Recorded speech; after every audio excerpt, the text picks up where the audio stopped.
আল্লাহ বলতেছেন ফামাসালুহু কামাসালিল কাল, এই চার চরিত্র যার মধ্যে ওই লোকটা কুকুরের মতো। ওই কুকুর ওই জন্য নয়, আল্লাহ বলছেন ইন তাহমিল আলাইহি আলহাস আও তাতরুকু আলহাস যালিকা মাসালুল কওমিল্লাযীনা কাযযাবু বিআয়াতিনা।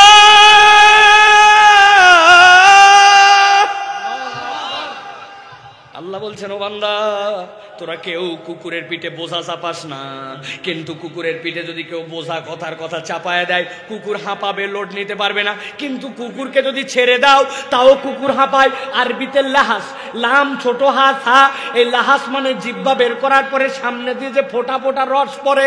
আল্লাহ বলছেন কুত্তার চরিত্র এইটা, গরমে শীতে ছেড়ে দিলে না ছেড়ে দিলে ও কখনো তৃপ্ত নয়, ওর জিহ্বা বেরিয়ে থাকবে, ওটাতে লাল পড়বে, ওই লাল ভর পেট পানি খাওয়ার পরেও ওই লাল লালা বের হবে।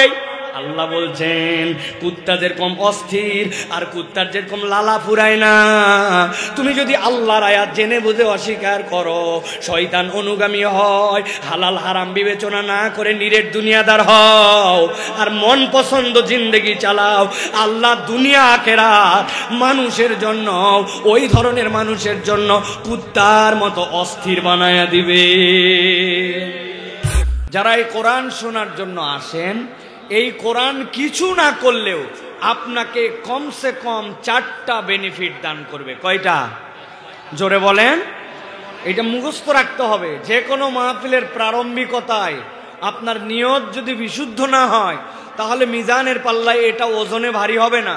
এই জন্য ইখলাস আপনার আসবে কখন? যখন আপনার ঈমানটা আপনার মধ্যে বসে যাবে, তখন আল্লাহ রাব্বুল আলামিনের প্রতি আপনার ইখলাস আসবে অটোমেটিক। এই জন্য কোরআনের কাছে আসলে মিনিমাম কোরআন আপনাকে 4টা বেনিফিট দেয়। কয়টা? আল্লাহ রাব্বুল আলামিন বলছেন নবীজি সাল্লাল্লাহু আলাইহি সাল্লামকে আমার হাবিব কিয়ামত পর্যন্ত মানুষের জন্য জানায় দেন, যেই মানুষগুলা কোরআনের কাছে আসবে অথবা কোরআন যাদেরকে দেওয়া হলো, এই কোরআনটা কমসে কম তাদের জন্য 4টা কাজ দিবে। আল্লাহ বলছেন ও দুনিয়ার মানুষ ভালো করে জেনে রাখো, আল্লাহর নবীর ভয়েস দিয়ে আল্লাহ এটা আল্লাহর পক্ষ থেকে জানাচ্ছেন, ইয়া আইয়ুহান নাস قد جاءتكم موعظة من ربكم وشفاء لما في الصدور। আল্লাহ রাব্বুল আলামিন বলছেন ও আমার হাবিব, আপনি আপনার উম্মতকে কিয়ামত পর্যন্ত যারা আসবে তাদের কাছে আল্লাহর পক্ষ থেকে জেনে বুঝে বলাই দেন, বুঝাই দেন তাদের কাছে, কদ জাআতকুম মাওয়াইযাতুম মির রাব্বিকুম, তোমাদের কাছে আল্লাহর পক্ষ থেকে একটা মাওয়াইজা এসেছে, আল্লাহর পক্ষ থেকে একটা উপদেশ এসেছে, আল্লাহর পক্ষ থেকে একটা গ্রন্থ এসেছে।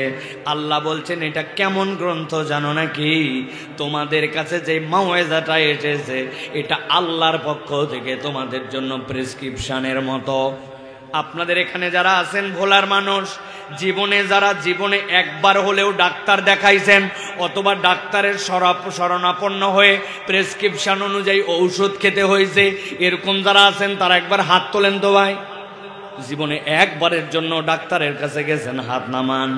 ম্যাক্সিমাম আমরা রোগী, কিন্তু আমরা ডাক্তারের কাছে গেলেও প্রেসক্রিপশনটা ঠিক মতো খেয়াল করি নাই। ভালো করে আজকে খেয়াল করেন, ডাক্তারের কাছে যাওয়ার পরে দেখবেন এরকম যদি প্রেসক্রিপশন হয়, প্রেসক্রিপশনের বাম পাশে এরকম ভাঁজ অথবা একটা দাগ দেওয়া আছে, উপর দিকে একটা ভাঁজ আছে, এইখানে ডাক্তারের নাম লেখা আছে, নিচে আপনার নাম, তারপরে আপনার বয়স, আপনার ওজন, এইটা আপনার জন্য লেখা আছে। আর বাম পাশে চিকন করে একটা লাইন করা আছে, যেই না আপনি ডাক্তারের কাছে যাওয়ার পরে আপনার রোগ বৃত্তান্ত বলতে শুরু করেছেন। ডাক্তার জিজ্ঞাসা করছে কতদিন ধরে পেট ব্যথা, কোন সময় পেট ব্যথা হয়, আপনার পেটের মধ্যে অস্বস্তিটা কি, ধরেন আপনার যে প্রবলেম নিয়ে গেছেন, ডাক্তার আপনার কাছে শুনে। আর বাম পাশে কি যেন ছোট ছোট করে লেখে, আমি কোনোদিন খেয়াল করি নাই কেন লেখে, কি লেখে, কিন্তু বাম পাশে যেইটা ডাক্তার লেখে ওইটা হচ্ছে রোগ বৃত্তান্ত। ডাক্তার যদি ভালো হয়, ডাক্তার যদি পড়ালেখা করা হয়, তাহলে ডাক্তার আপনার যে রোগটা ধরতে পেরেছে ওই আইডেন্টিফাই করে বাম পাশে ছোট ছোট করে লিখে রাখে। এরপরে ডাক্তার আপনাকে প্রেসক্রিপশন দেওয়া শুরু করবে। RX দিয়ে আপনাকে যে প্রেসক্রিপশন দেয়, গভীর মনোযোগে খেয়াল করেন, ওই প্রেসক্রিপশনে কমসে কম আপনার জন্য 4টা জিনিস থাকে। 1 নম্বরে আপনার জন্য থাকে ওই প্রেসক্রিপশনে ঔষধের নাম। 2 নম্বরে প্রেসক্রিপশনে থাকে আপনার জন্য ওই ঔষধের পাওয়ার কত হবে। 3 নম্বরে প্রেসক্রিপশনে থাকে ওই ঔষধটা আপনি খাবার আগে খাবেন না পরে খাবেন, কয়বার খাবেন। 4 নম্বরে থাকে আপনি ওই প্রেসক্রিপশন অনুযায়ী ঔষধটা কতদিন পর্যন্ত খাবেন। আমার আল্লাহ বলছেন, ও দুনিয়ার মানুষ, ভালো করে আল্লাহর পক্ষ থেকে এই বার্তাটা বুঝে নাও। ইয়া আইয়ুহান নাস কদ জাআতকুম মাউইযাতুম মির রাব্বিকুম। আল্লাহর পক্ষ থেকে এই কোরআনকে রব্বুল আমিন প্রেসক্রিপশন করে দিয়েছেন। যেহেতু তিনি তোমার স্রষ্টা, যেহেতু তিনি তোমার রব, অতএব তোমার রোগ কি আল্লাহ রব্বুল আলামিন জেনে বুঝে এই প্রেসক্রিপশন তোমাকে দিয়েছেন। সুবহানাল্লাহ। কিন্তু কোরআনুল কারীম যেটা আপনার কাছে আসলো আল্লাহর পক্ষ থেকে, যেটি আপনার জন্য প্রেসক্রিপশন, এই কোরআন সব জায়গায় আপনার জন্য রোগ বৃত্তান্ত দিয়ে আপনাকে ঔষধ দিবে না। আল্লাহ রাব্বুল আলামিন বলছেন এই কোরআনের স্পেসিফিক একটা কাজ আছে। ওই কোরআনটা কোথায় তোমার জন্য কাজ করবে নবী আপনি জানান। আল্লাহ রাব্বুল আলামিন ওহী করেছেন, ওয়া শিফাউল লিমা ফিস সুদূর। ও আমার বান্দা, ভালো করে জেনে রাখো, তোমার সব অঙ্গ ঠিক, তুমি দেখতে অনেক সুন্দর, তোমার মতো ব্যক্তিত্বশীল রূপস কোনো লোক হয়তো দুনিয়ায় নাই, কিন্তু তাতে কিচ্ছু যায় আসে না। তোমার অন্তর যদি কোরআন দিয়ে ঠিক না হয়, তুমি জান্নাতে যাওয়ার সার্টিফিকেট পাবে না। কোরআন এই জন্য আপনার অন্তর ঠিক করবে। আপনার আমার অন্তর যদি ফিটনেস সার্টিফিকেট না পায় কোরআনের রঙে, তাহলে আপনার আমার আল্লাহর কাছে 1 পয়সাও দাম নাই। আমার কথা নয়, আমার নবীর কথা। ইযা সলুহাত সলুহাল জাসাদু কুল্লু ওয়া ইযা ফাসাদাত ফাসাদাল জাসাদু কুল্লু। তোমার সব ঠিক, কিন্তু তোমার অন্তর ঠিক হয় নাই, তোমার কোনো কিচ্ছুর দাম নাই। আর তোমার দুনিয়ার কিছুই ঠিক নাই, কিন্তু তোমার অন্তর ঠিক, আল্লাহ জান্নাতের উপযুক্ত বানায় দিবে। ছোট্ট একটা উদাহরণ দেই। আমার তরুণরা, আমার ইয়াংরা, যুবকরা, যারা আজকে কোরআনের দিকে আসো, যারা আজকে কোরআনের মাহফিলকে পছন্দ করতেছো, ভালো করে সারা জীবন মনে রাখবা, এই উদাহরণটা কোনোদিন যেন তোমার অন্তর থেকে বের না হয়ে যায়। ভোলায় বসে পত্রিকা পড়তেছে, আমার দেশ পত্রিকা ওনার সামনে চলে আসছে।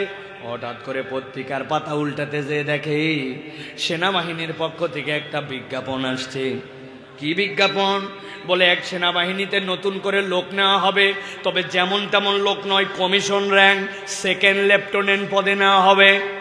ভালো করে জেনে রাখেন, কোন লোক যদি সেনাবাহিনীতে সৈনিক হিসেবে ঢোকে, ওর যত প্রমোশন হোক, প্রমোশন হতে হতে হতে সর্বশেষ ওয়ারেন্ট অফিসার, এর উপরে তার ওঠার কোনো যোগ্যতা নাই। কিন্তু যদি 2nd লেফটেন্যান্ট হিসাবে কমিশন র্যাঙ্কে ঢোকে, ওই লোক কোনো একদিন সেনাবাহিনীর প্রধানও হয়ে যেতে পারে। ওই ছেলে পড়তেছে কি কি যোগ্যতা? বলে 4টা প্রাথমিক নির্বাচনের জন্য যোগ্যতা। 1 নম্বর এসএসসি, এইচএসসি অথবা সমমানের পরীক্ষায় 2nd ডিভিশন লাগবে। 2 নম্বরে ওই ছেলের জন্য 5 ফিট 6 ইঞ্চি হাইট লাগবে। 3 নম্বরে ওই ছেলের কোনো ফৌজদারি কেস তার নামে থাকা চলবে না। 4 নম্বরে শারীরিকভাবে ফিট হতে হবে। ভোলার ছেলে তো লাভ দিয়ে উঠছে, বেটা চাইছে 2nd ডিভিশন, আমার তো উভয়টাতে গোল্ডেন এ প্লাস। চাইছে 5 ফিট 6 ইঞ্চি, কিন্তু আমি তো বেটা 6 ফিট লম্বা। চাইছে ওই বেটা যে ফৌজদারি মামলা থাকা চলবে না, আমার বাপ দাদার বংশে কারো ফৌজদারি কেস কামারি নাই। আর বলছে ফিট লাগবে, আমার থেকে দেখতে সুন্দর ভোলা অঞ্চলের কোনো ছেলে পেলে নাই এত সুন্দর দেখতে। ওই ছেলে খুশি হইয়া আবেদন করে দিছে, আবেদন জমা দিয়ে দিছে। ঢাকা থেকে তার জন্য উত্তর এসেছে, সেনাবাহিনীর অমুক ক্যান্টনমেন্টে তুমি এই তারিখে কাগজপত্র নিয়ে দেখা করো। এলাকার মানুষের দোয়া নিয়ে ওই ছেলে ঢাকা রওনা হয়ে গেছে। ঢাকায় যাওয়ার পরে যখন ক্যান্টনমেন্টে ঢুকতেছে, বলে আগে তোমার কাগজ দেখাও। কাগজ দেখছে, কাগজ দেখে দেখে যে ওই ছেলের জন্য দুইটাতেই ফার্স্ট ডিভিশন। বলছে এলাও, চলে যাও, সামনের ডেস্কে যাও। এর পরের ডেস্কে যাওয়ার পরে বলছে পুলিশ ভেরিফিকেশনের কাগজ দেখাও। পুলিশ ভেরিফিকেশনের কাগজ দেখাইছে, পুলিশের তার নামে থানাতে কোনো ক্লেম নাই, পুলিশ ক্লিয়ারেন্স আছে ভালো। এবার বলছে ওই যে সামনে যায় দেখো দড়ি দিয়ে বাঁশ টু বাঁশ টানা দেওয়া হয়েছে, 5 ফিট 6 ইঞ্চি তোমার হাইট কিনা এটা একটু মাপ লাগাও। ওই বেটা তো 6 ফিট লম্বা, ওই জায়গায় যেই না গেছে, যাওয়ার পরে দেখো নাক বরাবর বাইদে যায়, এত লম্বা। বলছে তুই এত লম্বা, নিচ দিয়া যা। নিচ দিয়ে গেছে, যাওয়ার পরে এখন বলছে খালি গা হও, এখন তোমার স্বাস্থ্য পরীক্ষার প্রাথমিক পরীক্ষা নেওয়া হবে। ওই ছেলে সব স্তর পার করে যেই না স্বাস্থ্য পরীক্ষা দিতে গেছে, যাওয়ার পরে বলছে হাত দুটার সামনের দিকে সোজা করো। যেই না বলছে হাত দুটার সামনের দিকে সোজা করো, ওই লোকের ডান হাতটা টন টন সোজা, কিন্তু বাম হাতের এই 4 আঙ্গুল ছেলেটার একটুখানি বাঁকা। সেনাবাহিনীর যেই লোকের পরীক্ষা নিচ্ছে বলছে আই ব্যাক কলাই, বাম হাত সোজা, সোজা কর। বলছে স্যার আমার সবই ঠিক আছে, কিন্তু জন্মের থেকে আমার এই 4টা আঙ্গুলের একটু মাথাটা বাঁকা। বুঝে থাকলে বলার মানুষ উত্তর দেন। উভয়টাতে গোল্ডেন A+, 6 ফিট লম্বা, থানা ক্লিয়ারেন্স তার আছে, দেখতে শুনতেও সেই রকম ফর্সা টকটকা, কিন্তু আঙ্গুলের 4টা কেবল একটুখানি বাঁকা। সেনাবাহিনীর 2nd লেফটেন্যান্ট পদে এই লোকটাকে নিয়োগ দিবে। যারা বললেন না রাগ করছেন আমার উপর, দিবে। আমার আল্লাহ রাব্বুল আমিন বলছেন ফিটনেস যদি তোমার না থাকে, সেনাবাহিনীতে যেরকম নেয় না, তুমি দেখতে যেমন হও, তোমার অবস্থা যেমন হোক, কোরআনের রঙে যদি তোমার অন্তর আল্লাহর কাছে ফিটনেস না পায়, ওই ব্যক্তির আল্লাহর কাছে জান্নাতে যাওয়ার কোনো পারমিশন নাই। ঠিক না? ভালো করে এই জন্য বোঝেন। আমার আল্লাহ রাব্বুল আলামিন বলছেন ইয়া আইয়ুহান নাস قد جاءتكم موعظة من ربكم وشفاء لما في الصدور وهدى ورحمة للمؤمنين। আমার আল্লাহ বলছেন এই দুনিয়ার মানুষ, 1 নম্বরে কোরআন হচ্ছে তোমার জন্য প্রেসক্রিপশন। তোমার কত ধরনের সমস্যা আল্লাহ রাব্বুল আমিন এর মধ্যে তোমার জন্য চিকিৎসা দিয়ে রাখছেন। 2 নম্বর, এইটা তোমার অন্তরের জন্য ডাক্তারি, তোমার অন্তরকে জান্নাতে যাওয়ার উপযুক্ত বানাবে। 3 নম্বর আল্লাহ বলছেন এই কোরআন হচ্ছে তোমার জন্য হুদা। একবার যদি হুদা শব্দ মুখ দিয়ে বলেন, কমসে কম 30টা নেকি পাবেন। বলেন কোরআন আমাদের জন্য কি? সবাই বললেন না, আরেকবার বলেন। ভালো করে মনে রাখেন এইটা সারা জীবন। শুধু আমি বলে গেলাম আপনি শুনে গেলেন চলে গেলেন হবে না, দিলের মধ্যে ভালো করে গেঁথে নেন। হুদা মানে হচ্ছে আপনার জন্য পথ প্রদর্শন, হুদা মানে হচ্ছে আপনার জন্য গাইডেন্স, হুদা মানে আপনার জন্য আল্লাহর পক্ষ থেকে দেওয়া আপনার জন্য সিরাত। কিন্তু আমি বোঝানোর জন্য আপনাদেরকে বলি, হুদার আরেকটা অর্থ হচ্ছে আল্লাহর পক্ষ থেকে আপনার জন্য দেওয়া আলো। সুবহানাল্লাহ বলেন। কিন্তু একটু বুঝতে হবে কোরআন কেমন আলো। আলোর অনেকগুলো ধরন আছে, ভালো করে খেয়াল করেন। এই ভোলা অঞ্চলে প্রথম বিদ্যুৎ আসছে কত সালে হুজুর? কতদিন আগে? অনেক আগে বিদ্যুৎ আসছে, তাই না? এবার মুরব্বীদের কথা ভালো করে একটু মনে করেন তো, আপনাদের যখন প্রথম দিকে বিদ্যুৎ আসছিল, ওই বিদ্যুতের জন্য আপনাদের এলাকায় যে বাড়িতে কানেকশন, ওই কানেকশনের জন্য এখনকার মতো আধুনিক মেন সুইচ ছিল না, তখন ছিল চীনামাটির বড় বড় কাট আউট। ঠিক কিনা? কোথায় থাকতো? বাড়ির একবারে সবচেয়ে সিকিউর জায়গায়, কোনার মধ্যে এত বড় বড় কাট আউট রাখছে।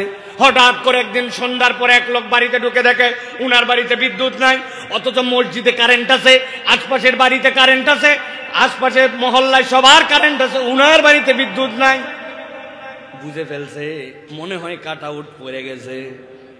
মুরব্বীরা বলেন, বলছে খবর নিয়ে দেখতো।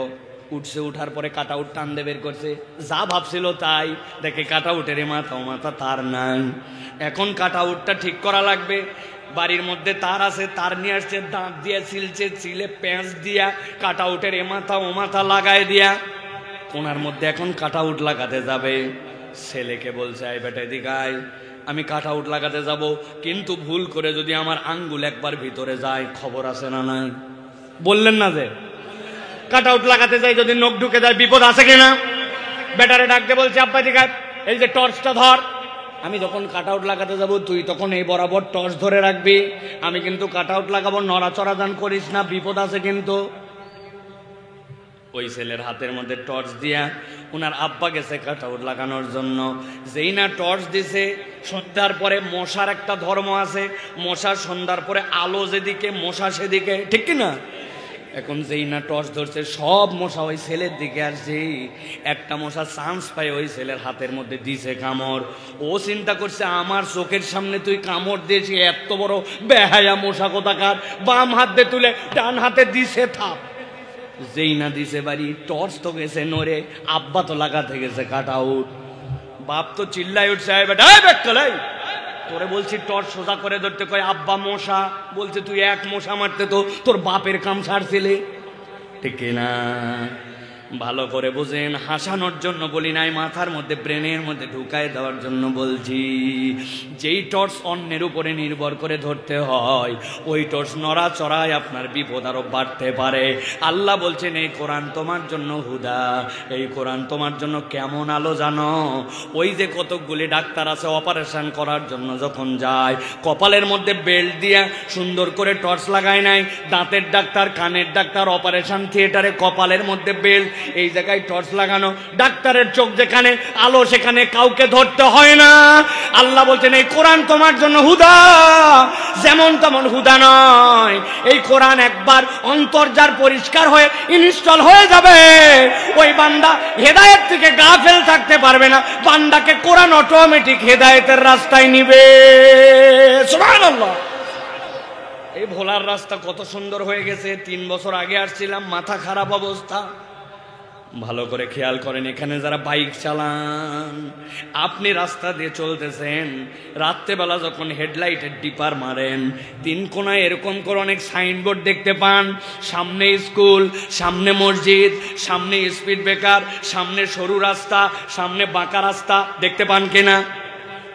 যেই না ডিপার মারছেন, ওইটা জল জল করে জ্বলে ওঠে। বুঝে থাকলে বলেন তো, ওই যে সুন্দর করে বিলবোর্ড লাগানো আছে, সুন্দর করে যে সিগন্যাল দেওয়া আছে, ওর ভিতরে কি আলো থাকে? কিন্তু ওইটা একটা রিফ্লেক্টর, ওইটাতে আলো পড়লে জ্বলে ওঠে। আল্লাহ বলছেন বান্দা ভালো করে বুঝো, এই কোরআনের প্রেসক্রিপশন মেনে নিয়া অন্তরকে যদি তুমি কোরআনের রঙে রঞ্জিত করতে পারো, এই কোরআন তোমার জন্য এমন হুদা হবে, কোন পর্যন্ত যেতে হবে, কোথায় যে থেমে যেতে হবে, কোনটা দেখবা কোনটা দেখবা না, কোন জায়গার থেকে ডানে যাবা, কোন জায়গার থেকে বামে যাবা, দেশ চলাবা কেমনে, রাষ্ট্র চলাবা কেমনে, প্রতিষ্ঠান চলাবা কেমনে, সংসদ চালাবা কেমনে, বাংলাদেশ ব্যাংক কেমনে চলবে। আল্লাহ বলছেন এই হুদা হচ্ছে ওই কোরআন। কোরআন তোমাকে গাইড করে করে সব জায়গায় তোমাকে বিজয়ী বানায় দিবে। আমার আল্লাহ রাব্বুল আলামিন বলছেন কেবল এতটুকুই নয়, আমি স্পেশাল একটা অফার দিলাম, হুদা ওয়া রাহমাতুল লিল মুমিনিন। আল্লাহ বলছেন আর স্পেশাল, আল্লাহ শুরু করেছেন ইয়া আইয়ুহান নাস, আর শেষ করতেছেন রাহমাতুল লিল মুমিনিন। আল্লাহ বলছেন এই কোরআনের যে সৌন্দর্যের কথা বললাম সবগুলা বিশ্ব মানবতার জন্য, তবে আমার ইমানদার বান্দা যারা, তাদের জন্য এই কোরআন আলাদা রহমত হবে। এই কোরআন তার জন্য কবরে আলো, মিজানে আলো, এই কোরআন তার জন্য হাসরের ময়দানে আলো। আল্লাহ এই কোরআনকে এমন পাওয়ার দিবেন, আল্লাহর সাথে আল্লাহর দেওয়া পাওয়ারে ঝগড়াঝাটি করে ইমানদারকে জান্নাতে ঢুকানোর আগ পর্যন্ত কোরআন কখনো মুমিন থেকে বিচ্ছিন্ন হবে না। এই হচ্ছে কোরআন।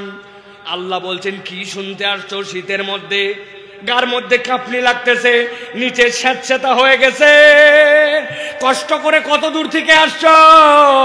আল্লাহ বলছেন এটা তোমাকে বিফল করবে না।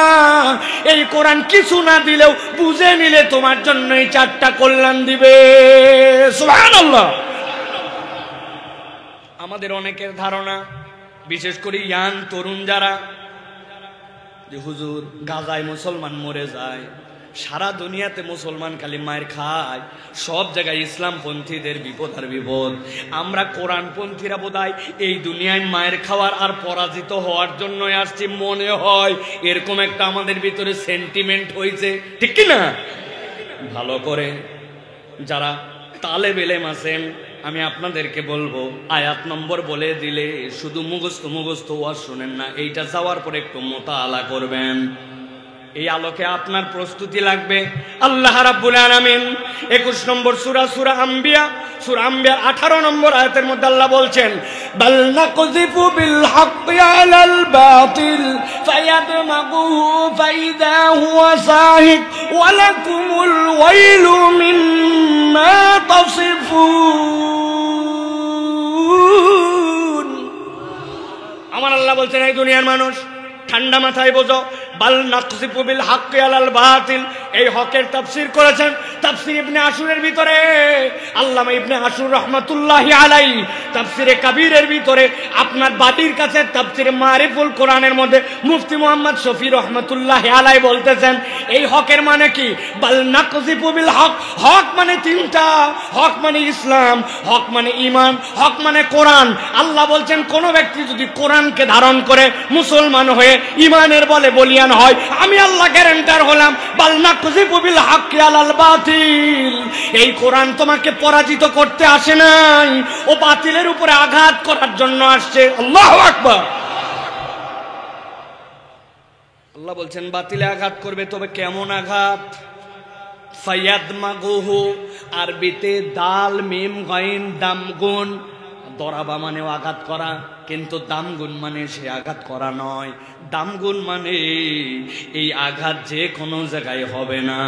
আল্লাহ বলছেন ফায়াদমাগুহু, এই আঘাত করবে তার ব্রেনে, তার চেতনায়, তার আদর্শে, তার নৈতিকতায়। আল্লাহ বলছেন এমন ভাবে আঘাত করবে, ফাইজা হুয়া যাহিক, এমন হবে যে আল্লাহ গ্যারেন্টি দিচ্ছেন বাতিল সেখান থেকে নিশ্চিহ্ন হয়ে যাবে। বুঝেন নাই আপনারা? একটা উদাহরণ দেই, তাহলে এটা আপনার মাথার মধ্যে ঢুকবে, ভালো করে খেয়াল করেন। আপনাদের এই ভোলাতে চরফেশনে আপনাদের এলাকায় দুই ছেলে গন্ডগোল লাগাইছে বিকালবেলা। এক কথা দুই কথা, হাতের মধ্যে একটা স্ট্যাম্প ছিল, স্ট্যাম্প দিয়ে আরেকজনের সাথে গন্ডগোল করতে বাম হাতে বাড়ি মেরে দিয়েছে। যেই না বাম হাতে বাড়ি মেরে দিয়েছে, বাম হাত গেছে ভাঙ্গে, ভোলা সদর হাসপাতালে নিয়ে চলে গেছে। যাওয়ার পরে ডাক্তার দেখে ডেকে এক্সরে করে প্লাস্টার করছে। প্লাস্টার করে বলছে আজকে বাড়িতে যাওয়া যাবে না, আজকে অন্তত আপনাকে হাসপাতালে থাকতে হবে, আগামীকালকে আবার চেক করে দেখতে হবে জোড়া ঠিক মতো লাগছে কিনা, তবেই আপনার ছুটি, তাছাড়া যাওয়ার সুযোগ নাই। ওই ছেলের হাত হাসপাতালের মধ্যে গলার মধ্যে ঝুলাই দেওয়া, যেই না গলাতে হাত ঝুলানো, রাত্রেবেলা ব্যথার ঠেলায় পাগল হয়ে গেছে। ডাক্তারের সাথে পরামর্শ করে একটা ব্যথানাশক ইঞ্জেকশন দিয়েছে। ব্যথানাশক ইঞ্জেকশন দেওয়ার পরে একটুখানি আরাম পাইছে। গলার মধ্যে হাত ঝুলানো, খেয়াল করেন আমার দিকে, বিছনার মধ্যে হাসপাতালে শুয়ে আছে। শুয়ে শুয়ে ভাবতেছে, আল্লাহ করে একবার যদি আমার হাতটা খালি ভালো হয়, আর একবার যদি আমি চরফ্যাশনে আমার গ্রামে যাই, যেই বেটা আমার এক হাত ভাঙছে, আল্লাহ বাঁচালে ওর দুই হাত। বলেন ভাই, চিন্তা করতে পারবে কিনা? আরেকজন গন্ডগোল করছে, গন্ডগোল করে ও দিছে পায়ের মধ্যে বাড়ি, ওর পা ভেঙে গেছে। ভোলা সদর বলছে আমাদের এখানে হবে না, ঢাকা নিয়ে চলে যান। স্পিড বোটে করে দ্রুত টান দিয়ে চলে গেছে। ওই পারে যাওয়ার পরে নিয়ে চলে গেছে তারে ঢাকা পঙ্গু হাসপাতালে। পঙ্গু হাসপাতালে তার পা অপারেশন করে প্লাস্টার করে বলছে শুধু এইটুকুই হলে হবে না, হাড্ডি সোজা করার জন্য টানা দিয়া 5 ইঞ্চি 5 ইঞ্চি দুইটা ইট ঝুলাই দিয়েছে। আপনারা দেখছেন ভাই, পায়ে অনেক সময় ইট দিয়ে ঝোলা দেওয়া লাগে, জানেন আপনারা? ওই ছেলে রাত্রে ব্যথায় কাতর, একটু ব্যথা কমার জন্য ইঞ্জেকশন যখন দিছে, পা ঝুলানো, শুয়ে আছে কোন হাসপাতালে? বলেন না যে পঙ্গুতে শুয়ে আছে। শুয়ে শুয়ে ভাবতেছে, আল্লাহ খালি আমার এই পাটা একবার ভালো করুক, আর একবার খালি আমি ভোলায় ফেরত যাই। যেই বেটা আমার এক পা ভাঙছে, ওর এক পা, ওর বাপের এক পা, ওর চাচার এক পা না ভাঙলে আমি মরদ না। ভাবতে পারে কিনা? এবার বুঝে থেকে বলেন বন্ধুরা, ওই গন্ডগোলের মধ্যে একজনের হাতের মধ্যে একটা লাঠি ছিল, এক কথা দুই কথা মাথার মধ্যে একটা বাড়ি মারছে। যেই না ব্রেনের মধ্যে বাড়ি দিছে, বাড়ি দেওয়া মাত্র ওই লোকটা অজ্ঞান হয়ে গেছে, কোমায় চলে গেছে, হুঁশ নাই। এরপরে হাত ভাঙছে, এরপরে পা ভাঙছে। ওই ছেলে হাসপাতালে শুয়ে আছে। বুঝে থাকলে বলেন তো, যেই লোকের জ্ঞান নাই, হাসপাতালে শুয়ে হাতও ভাঙা পাও ভাঙা, ওই লোক কি বেডে শুয়ে শুয়ে কার হাত ভাঙবে আর কার পা ভাঙবে চিন্তা করতে পারে? আমার আল্লাহ রাব্বুল আলামিন বলছেন, ফায়াদমাগু ফাইদা হুয়া যাহিক ওয়া লাকুমুল ওয়াইলু মিম্মা তাসিফুন।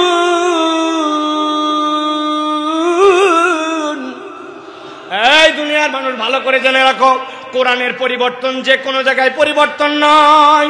তুমি সোনার বাংলার স্বপ্ন দেখো, দেশকে এগিয়ে নেওয়ার স্বপ্ন দেখো, মানুষের যদি নৈতিকতায় পরিবর্তন করা না যায়, মানুষের আদর্শ যদি বদলানো না যায়, সোনার বাংলার স্বপ্ন আরো 100 বছর থাকবে। আস্তে আস্তে চোর থেকে ডাকাত হইছে, এরপরে এক একটা হাইজাকার হবে, পরিবর্তন হবে না। আপনি ঠিক বললেও ঠিক, না বললেও ঠিক। বাংলাদেশে সিসি ক্যামেরা হয়েছে না ভাই? কথা বলেন না যে সিসি ক্যামেরা হয়ে কি হয়েছে? কি হয়েছে সিসি ক্যামেরা হয়ে? দুর্নীতি দমন কমিশন হয়ে কি হয়েছে আমাদের? এইগুলো আরো বড় বড় চোর তৈরি করছে, ঠিক কি না? আমি গেছি ঢাকাতে 5-7 বছর আগে, আমার পাসপোর্টের মেয়াদ শেষ। 6 মাসের নিচে মেয়াদ না থাকলে ভিসা দেয় না অন্য দেশ। অথবা আপনাকে 6 মাস এনশিওর করতে হবে আপনার পাসপোর্টে মেয়াদ আছে। আমি যখন যাচ্ছি আমার পাসপোর্ট রিনিউ করার জন্য, একজন বলল হুজুর প্রস্তুতি নিয়ে যাইয়েন। আমি মনে করছি বোধহয় প্রস্তুতি মানে ওইখানে যাওয়ার সময় সই টই করা লাগবে, কলম কাগজ নিয়ে যেতে বলছে। তাই তো, কলম কাগজ নিয়ে যেতে বলছে তো। আরে না, আমি বোকা না, আপনিও যা বুঝছেন আমিও তাই বুঝছি। আমি পকেটে প্রস্তুতি নিয়েই গেছি। যাওয়ার পরে বললাম ভাই আমার কাজটা দ্রুত করা লাগবে, দোতলা অফিস, অফিসে খালি আমাকে ঘুরায়। আমি তো প্রস্তুত আছি ভাই, চাইও না, প্রস্তুতি না চাইলে আবার কেমনে দেয়? প্রস্তুত আমি, কিন্তু প্রস্তুতি চাই না, খালি ঘুরায় আর ঘুরায়। আমি তো বিরক্ত, ভিতরে ভিতরে রাগও হচ্ছে, আবার কাজও করা লাগবে। অনেকক্ষণ পরে বলছে নিচতলায় চলেন। দোতলার থেকে আবার আমাকে নিচতলায় নিয়ে আসতেছে। নিচতলায় যখন আসতেছি, একটা সিঁড়ি, এরপর একটা ল্যান্ডিং, তারপর আবার একটা সিঁড়ি।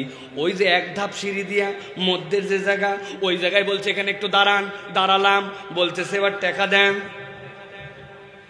আমি বললাম এই এতক্ষণ উপরে ছিলাম, ঘুরাইয়া ঘুরাইয়া ঘুরাইয়া ঘুরাই এই জায়গায় এসে টাকা চাচ্ছ, মানে ব্যাপারটা কি? কখন থেকে আমি টাকা দেওয়ার জন্য রেডি। বলছে হুজুর মনে কষ্ট নেবেন না, এই বিল্ডিংটি সিসি ক্যামেরা নিয়ন্ত্রিত, তবে আমরা ক্যামেরা এবং মনিটরে চেক করে দেখছি পুরা বিল্ডিং ভিডিওতে আসলেও এই জায়গাটা ধরে না, এই জন্য বিনা কারণে এখানে আনি নাই।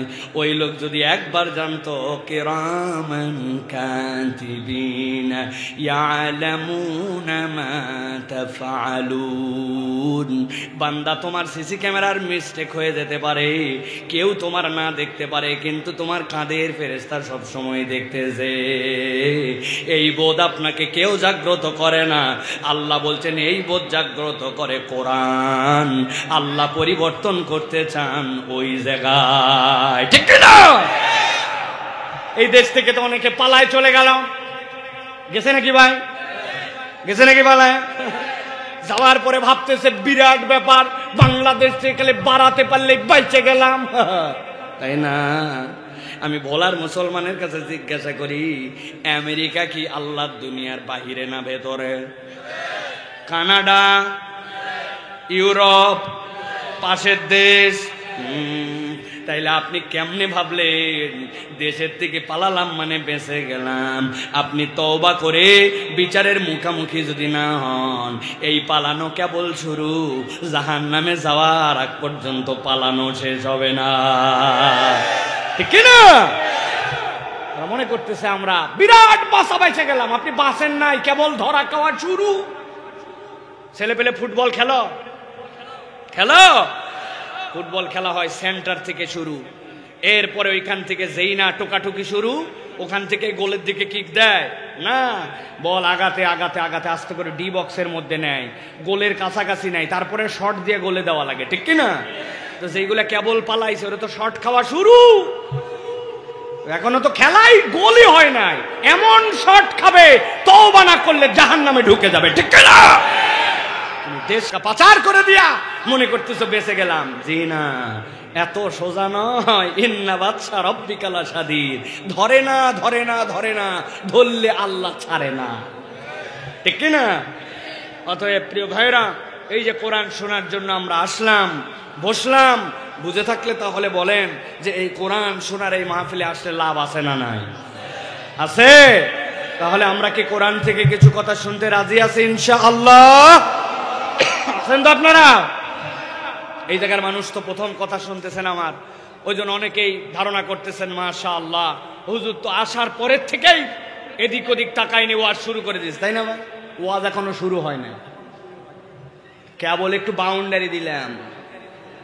আপনারা যেরকম সুন্দর করে চারিদিক দিয়ে বাউন্ডারি দিচ্ছেন না, ওই জন্য আমি একটু ওয়াজের বাউন্ডারি দিলাম। আমাদের বেশিরভাগ ওয়াজ আল ছাড়া, কি দিয়ে শুরু কি দিয়ে শেষ কিছু নাই। আসলাম, বললাম, গরম দিলাম, ঠান্ডা মারলাম, গজল গাইলাম, চলে গেলাম। মোটামুটি আপনারাও বাড়িতে যে বলবেন একটা বক্তা আনছিল ফাটায় ফেলছে, বউ জিজ্ঞাসা করছে কি ফাটালো, বলছে তা বলতে পারবো না, কিন্তু ফাটাইছে। এই যে ফাটানো, এই ফাটায়া আমাদের দেখতেছে আমাদের কোনো কাজ হচ্ছে না। এই জন্য আমার জ্ঞান সীমিত, যা বলি একটুখানি চেষ্টা করি যে লেখে পড়ে আপনাদের কাছে এটা আমানত, আমার এই আমানতটা উপস্থাপন করার জন্য। এই জন্য আমরা কিছু কথা কোরআনুল কারীম থেকে শুনতে চাই। রাজি আছেন আপনারা? সবাই রাজি আছেন? দূর দূরান্তের মানুষ আছেন না এখানে? আপনারা বাড়ি যাওয়া লাগবে না, আপনাদের খাওয়া লাগবে না রাত্রের, আপনারা আছেন তাহলে ইনশাআল্লাহ। এই কথা বলার উদ্দেশ্য, যাদের বয়স আপনাদের এখানে 40-এর উপরে, আপনাদের জন্য গণছুটি ঘোষণা করা হলো, আপনারা চলে যেতে পারেন। আমার আজকে কথাবার্তা যা হবে এগুলো সব 40-এর নিচে যারা ইয়াং যারা, তাদের জন্য। আছেন তো আপনারা? আছেন তো আপনারা? প্রিয় ভাইয়েরা, আমরা যারা কোরআনুল কারীম থেকে কিছু কথা শুনতে চাই, রাজি থাকলে একটু হাত দুটো উপরে তুলে আল্লাহকে দেখান। রাজি আছেন ইনশাআল্লাহ? হাত নামান, হাত নামান। কথা বলবেন না কেউ, একবারে একটু কোনো কথা হবে না, সাইড টক হবে না। স্টেজে আমি মাথা ফিরাচ্ছি না, ফিরালে আপনারা অপমানিত হয়ে যাবেন। আমি ডানেও পেছনে তাকাতে পারি, বামেও পেছনে তাকাতে পারি, ইচ্ছা করে তাকাচ্ছি না, যে আমার তাকানোর কারণে আপনার মুখ বন্ধ করতে হলে আপনি লজ্জিত হবেন, এই জন্য আমি তাকালাম না। কিন্তু আমি আপনাকে দেখতে পাচ্ছি না, আপনি আমার কথা শুনতে পাচ্ছেন। আল্লাহর ওয়াস্তে সাইড টক করবেন না। প্রিয় ভাইয়েরা, ভোলাতে হাত সোজা করার মানেটা আগে একটু পরিষ্কার করে নিই। হাত সোজা করেন মানে এইরকম, হাত সোজা করেন মানে এইরকম। মুরব্বী হাত সোজা করেন, হ্যাঁ হ্যাঁ, এরকম হাত সোজার মানে, নাকি হাত সোজা করে মানে এরকম? যদি এইরকম হয় তো হাত যখন বলবো সোজা করেন, তখন একসাথে হাত এইরকম করে সোজা করেন। সোজা করেন, হ্যাঁ, সোজা করছেন সবাই? হাত নামান আর একবার। এবার হাত সোজা করব, ডানে বামে তাকায়ও দেখবো যে কারা কারা হাত সোজা করতে পারে নাই। হাত প্যারালাইসিস, সমস্যা, ভাঙ্গা, হাত তোলার বল নাই, মাফ।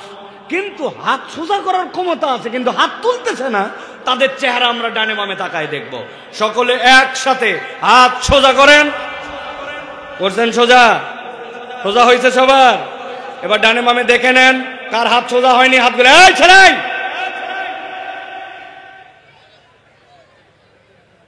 সোজা করো, হাত সোজা করো। সোজা করছেন? এবার পিছন দিকে একটু টানা দেন, দেন পিছনে টানা দেন। হ্যাঁ, এবার একটু সামনে দেন, সামনে টানা দেন। এবার একটু ডানে দেন, এবার বামে। এবার সোজা করেন, সোজা। হাতটা নড়াচড়া দেন, সবাই সবাই নড়াচড়া দেন। মাশাআল্লাহ। এবার হাত সোজা করেন, সোজা করে এরকম করে হাতটা ধরেন, এরকম করে আমার মতো করে। হ্যাঁ, দুটো শক্ত করে টান দেন। দিচ্ছেন? মেরুদণ্ডের হাড্ডিতে টান লাগছে না আমারই বেশি হচ্ছে? হাত সোজা করেন। হ্যাঁ, মাশাআল্লাহ। এবার সোজা করেন, সোজা। এবার গলাটা একটু পরিষ্কার দেন। হয় নাই? হাত সোজা করে গলা পরিষ্কার দিতে ভালো করে দিছেন সবাই? সোজা করছেন? এবার বুক বরাবর নেন, এই বরাবর। এই বুক বরাবর হিসেন সবাই। এবার আমরা ভোলার আকাশ বাতাস মুখরিত করে শয়তানকে রাগিয়ে দেওয়ার মতো, আল্লাহকে খুশি করার মতো একটা তাকবীর দিতে চাই। পারবেন ইনশাআল্লাহ? পারবেন ইনশাআল্লাহ? জীবনে এরকম জোরে তাকবীর দেই নাই, গলা থাকলেই কি গেলেই কি, এরকম একটা তাকবীর দিতে পারবেন ইনশাআল্লাহ? যারা পারবেন তারা বলেন আল্লাহুম্মা আমিন। এবার যারা পারবেন না তারা বলেন আল্লাহুম্মা আমিন। আহা, আছে না ভাই? এরা সত্যবাদী মানুষ, এগুলো মানুষকে আমি পছন্দ করি। আমি বহু জায়গায় গেছি, সারা দেশ আল্লাহর দয়ায় প্রায় 62-63 জেলা পর্যন্ত ঘোরা শেষ।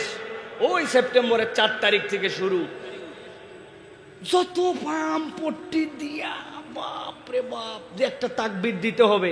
আমি বলছি লিল্লাহে তাকবীর, উনি উত্তর দিছে আল্লাহ। ব্যাটারি নাই, এরকম ব্যাটারি নাই এরকম লোক এখানেও আছে না ভাই? ওনারা আগেই বলে দিছে হুজুর আপনি যত পাম পট্টি দেন আমি জোরে দিতে পারবো না, ঠিক কি না? আবার অনেকে আছে এরকম, বাড়ির থেকে আসার সময় বউ যা বলে সে অনুযায়ী চলাচল করে। ভোলাতে এরকম লোক আসেনি ভাই? রাজা বলছে বউয়ের কথা যারা শোনো তারা একদিক হও, রাজা বউয়ের কথা না শুনে নিজের মতো চলো তারা একদিক হও। রাজার সামনে যত লোক ছিল সব একদিক গেছে, বউয়ের কথা যারা শুনে। একটা বুড়া বুড়া লোক গায়ে নাই বল, উনি একদিক হয়েছে। রাজা বলছে আমার রাজ্যের ইজ্জত একজন হলেও রাখছে, এই মুরব্বী অন্তত পক্ষে বউয়ের কথা শুন না বলে একদিকে হয়েছে। তোমাদের কথা পরে শুনবো, আগে আমি একটু মুরব্বীর কথাটা শুনি। মুরব্বী, আপনি কি জন্য বাবা সকলে যেদিকে গেছে না যায় আপনি একদিক হয়েছেন, কি মনে করে? বলছে রাজা মশাই বউয়ের কথা শোনা না শোনা সেগুলো পরে বলা যাবে, তবে আমি এমনি এমনি একদিক হই নাই। আমার বউ বাড়ির থেকে বের হওয়ার সময় বলে দিছে সব লোক যেদিকে যাবে তুমি সেদিক যাবা না, এই জন্য আমি একদিক হয়েছি। একে বউয়ের কথা শোনা বাদ আছে? আমাদের কি কাউকে বলছে যে ভাই আসার সময় জোরে তাকবীর দিয়া গলা ভাঙ্গায় কিন্তু আসা যাবে না? বলছেনি ভাই? যদি না বলে বুক বরাবর হাতটা নেন, নামাইছেন কেন রে ভাই? একটু ধরে রাখতে পারতেছেন না আপনারা? এ ওয়াজ কি প্রত্যেক দিন হয় নাকি? ধরছেন সবাই? একটা তাকবীর দিতে পারবেন ইনশাআল্লাহ? হিম্মত করে পারবেন ইনশাআল্লাহ? আকাশ বাতাস মুখরিত করে আমরা একটা তাকবীর দিতে চাই। রেডি সবাই? আমি যেই বলবো আস্তে করে লিল্লাহে তাকবীর, আপনার উপর দিকে হাত দুটা ছুঁড়ে দিয়ে বলবেন আল্লাহু আকবার। পারবেন না ইনশাআল্লাহ? যেইগুলা লোক এই তাকবীরে আজকে শরীক হতে পারতেছে না 100তম মাহফিলে, আশপাশে আড্ডা মারতেছে, ঘুরতেছে, বিড়ি ফুঁকতেছে আর মনে করতেছে বিরাট কাম করতেছি, ওরা কিয়ামত পর্যন্ত আফসোস করবে। এরকম একটা তাকবীর দিতে হবে। পারবেন ইনশাআল্লাহ? রেডি সবাই? তাহলে লিল্লাহে তাকবীর বলে হাত উপর দিকে ছুঁড়ে দিতে হবে। পারবেন ইনশাআল্লাহ? দিয়ে আবার হাত নামায় নেবেন। রেডি সবাই? রেডি? দেখে একটা তাকবীর দেন, লিল্লাহে তাকবীর, লিল্লাহে তাকবীর। আল কোরআনের আলো, আল হাদিসের আলো, তোমার নেতা আমার নেতা, তোমার নেতা আমার নেতা, আলেম ওলামা যেখানে, আল্লাহর আইন যেখানে, লিল্লাহে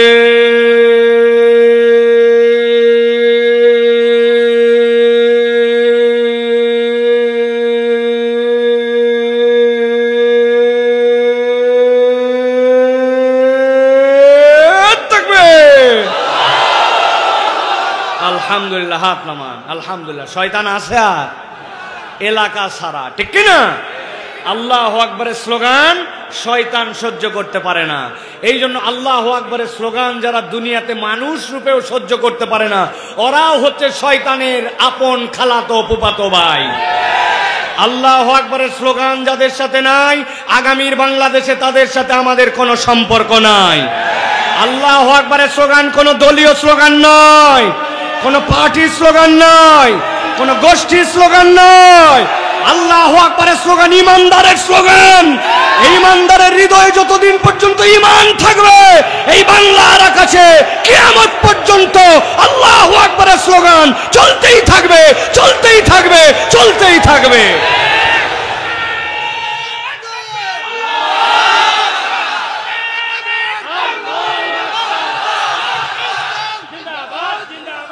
আল্লাহ কবুল করবেন, আল্লাহুম্মা আমিন। আগামীর বাংলাদেশ আলেম ওলামার বাংলাদেশ, আগামীর বাংলাদেশ বৈষম্যহীন বাংলাদেশ, আগামীর বাংলাদেশ আল্লাহু আকবারের পক্ষের বাংলাদেশ, আগামীর বাংলাদেশ হিন্দুত্ববাদের বিরুদ্ধে, ভারতীয় আধিপত্যবাদের বিরুদ্ধে চোখে চোখ রেখে কথা বলার বাংলাদেশ। দেখছেন না বিজিবিরা একটু কেবল পাওয়ার পাইছে, স্বাধীনভাবে কাজ করার সুযোগ পাইছে, যেই মধ্যে মুজাহিদের কিচ্ছু নাই, ধান কাটার কাজটা নিয়ে বসে গেছে, আইসে দেখ শেষ করে দিব, ঠিক না? বাংলাদেশের ইতিহাসে প্রথম বিজিবিরা, ওরা বলছে একটা, এরা বলছে লিল্লাহে তাকবীর, ওই স্লোগান দিয়ে আগায় গেছে। ইমানদার জীবন দিতে ভয় করে না, মুসলমান বাঁচলে গাজী মরলে শহীদ, ঠিক না? আর তোমরা বাঁচলে ওই কয়টা দিনই জাহান্নামে যাওয়ার জন্য আমল কুড়াও, আর মরা মাত্র জাহান্নাম, ঠিক না? তাদেরকে ভয় দেখা, তাদেরকে ভয় দেখা, ইমানদারদেরকে ভয় দেখা। এই ইমানদাররা ওই জান্নাতে যাওয়ার পরেও বলবে, আল্লাহ সুযোগ পাইলে আরেকটা চান্স দাও, আমি আবার তোমার জন্য যুদ্ধ করে শহীদ হতে চাই, ঠিক না? আমরা সেই রক্তের উত্তরসূরি, কিন্তু আমাদের ইমানের ব্যাটারি দুর্বল হয়ে গেছে, ইমানটা আমাদের চার্জে নাই। কারণ কি? একটা উদাহরণ দেয়, ভালো করে খেয়াল করেন। কেন আমাদের এরকম হচ্ছে? এরকম হওয়ার কারণ কি? আমার একবার মাহফিল ছিল ঝিনাইদহতে, নাম শুনছেন? ঝিনাইদহ জেলা। আপনাদের যেরকম ফেরি পারাপার করে আসতে হয়, আপনাদের যেরকম লঞ্চে আসতে হয়, ঝিনাইদহতে যাওয়ার সময় মানিকগঞ্জ দিয়ে গেলে দৌলদিয়া পাটুরিয়া ঘাট পার করে তারপরে যাওয়া লাগে। আমি ঝিনাইদহর মাহফিলে রওনা দিছি, আসরের ওয়াক্তে পৌঁছাইছি ফেরিঘাটে, ফেরি সিরিয়ালে উঠায় দিছে, উঠার পরে দেখি ওয়াক্ত যায় যায়, লাভ দিয়ে চিন্তা করছে আসরের নামাজ তো গেল, মানে সব গেল। লাভ দিয়ে ফেরির ছাদে গেছি।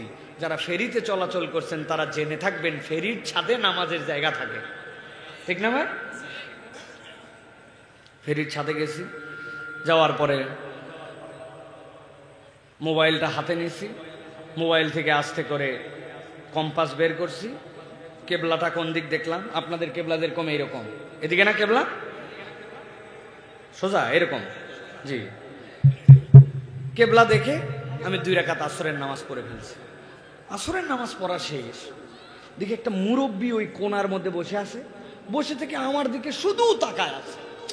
একটা অপরিচিত মানুষ যদি আপনার দিকে অনেকক্ষণ তাকায় থাকে, বিরক্ত লাগে, ডিস্টার্ব লাগে, নিজের মধ্যে সংকোচ হয়, ঠিক কিনা ভাই? আমি অনেকক্ষণ পর মুরব্বিক সালাম দাস, সালাম আলাইকুম চাচা, কিছু বলবেন নাকি?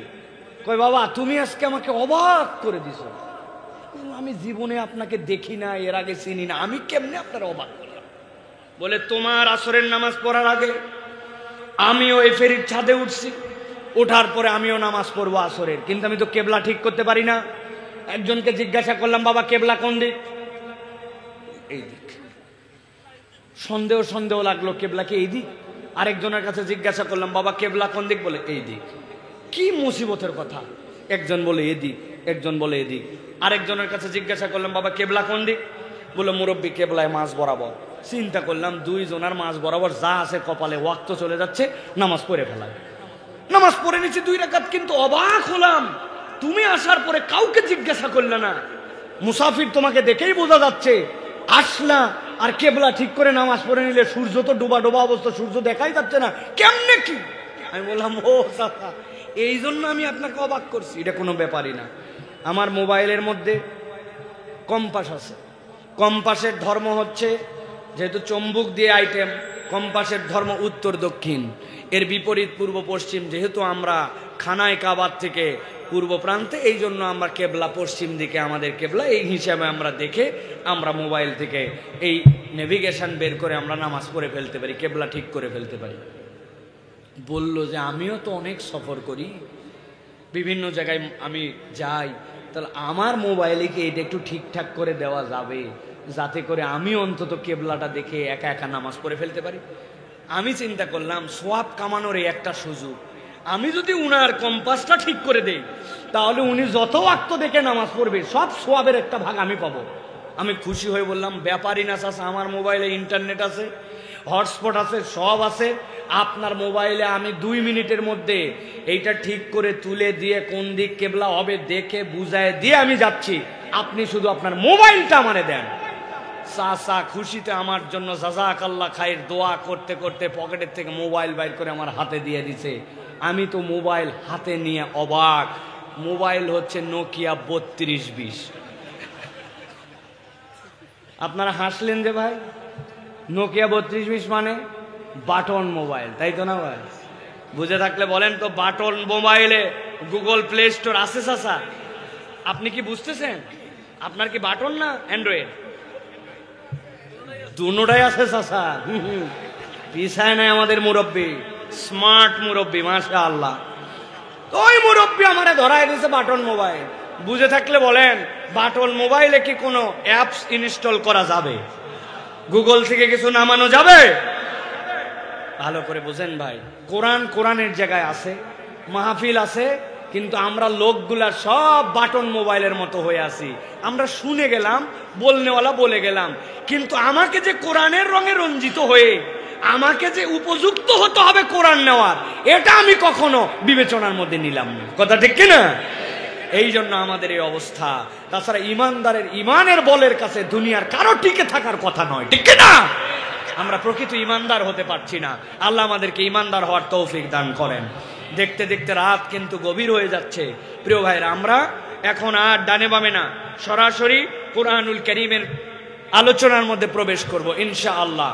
আমরা বিসমিল্লাহির রাহমানির রাহিম ওয়াতলু আলাইহিম নাবা'আল্লাযী আতাইনাহু আয়াতিনা فانسلخ منها فأتبعه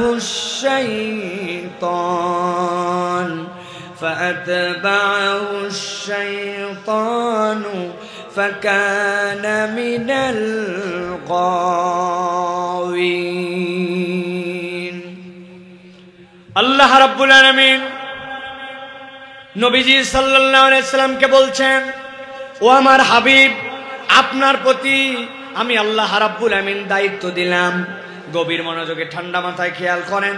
আল্লাহ বলছেন, ওয়াতলু আলাইহিম, ও আমার হাবিব, আপনি আপনার উম্মতের কাছে তেলাওয়াত করেন।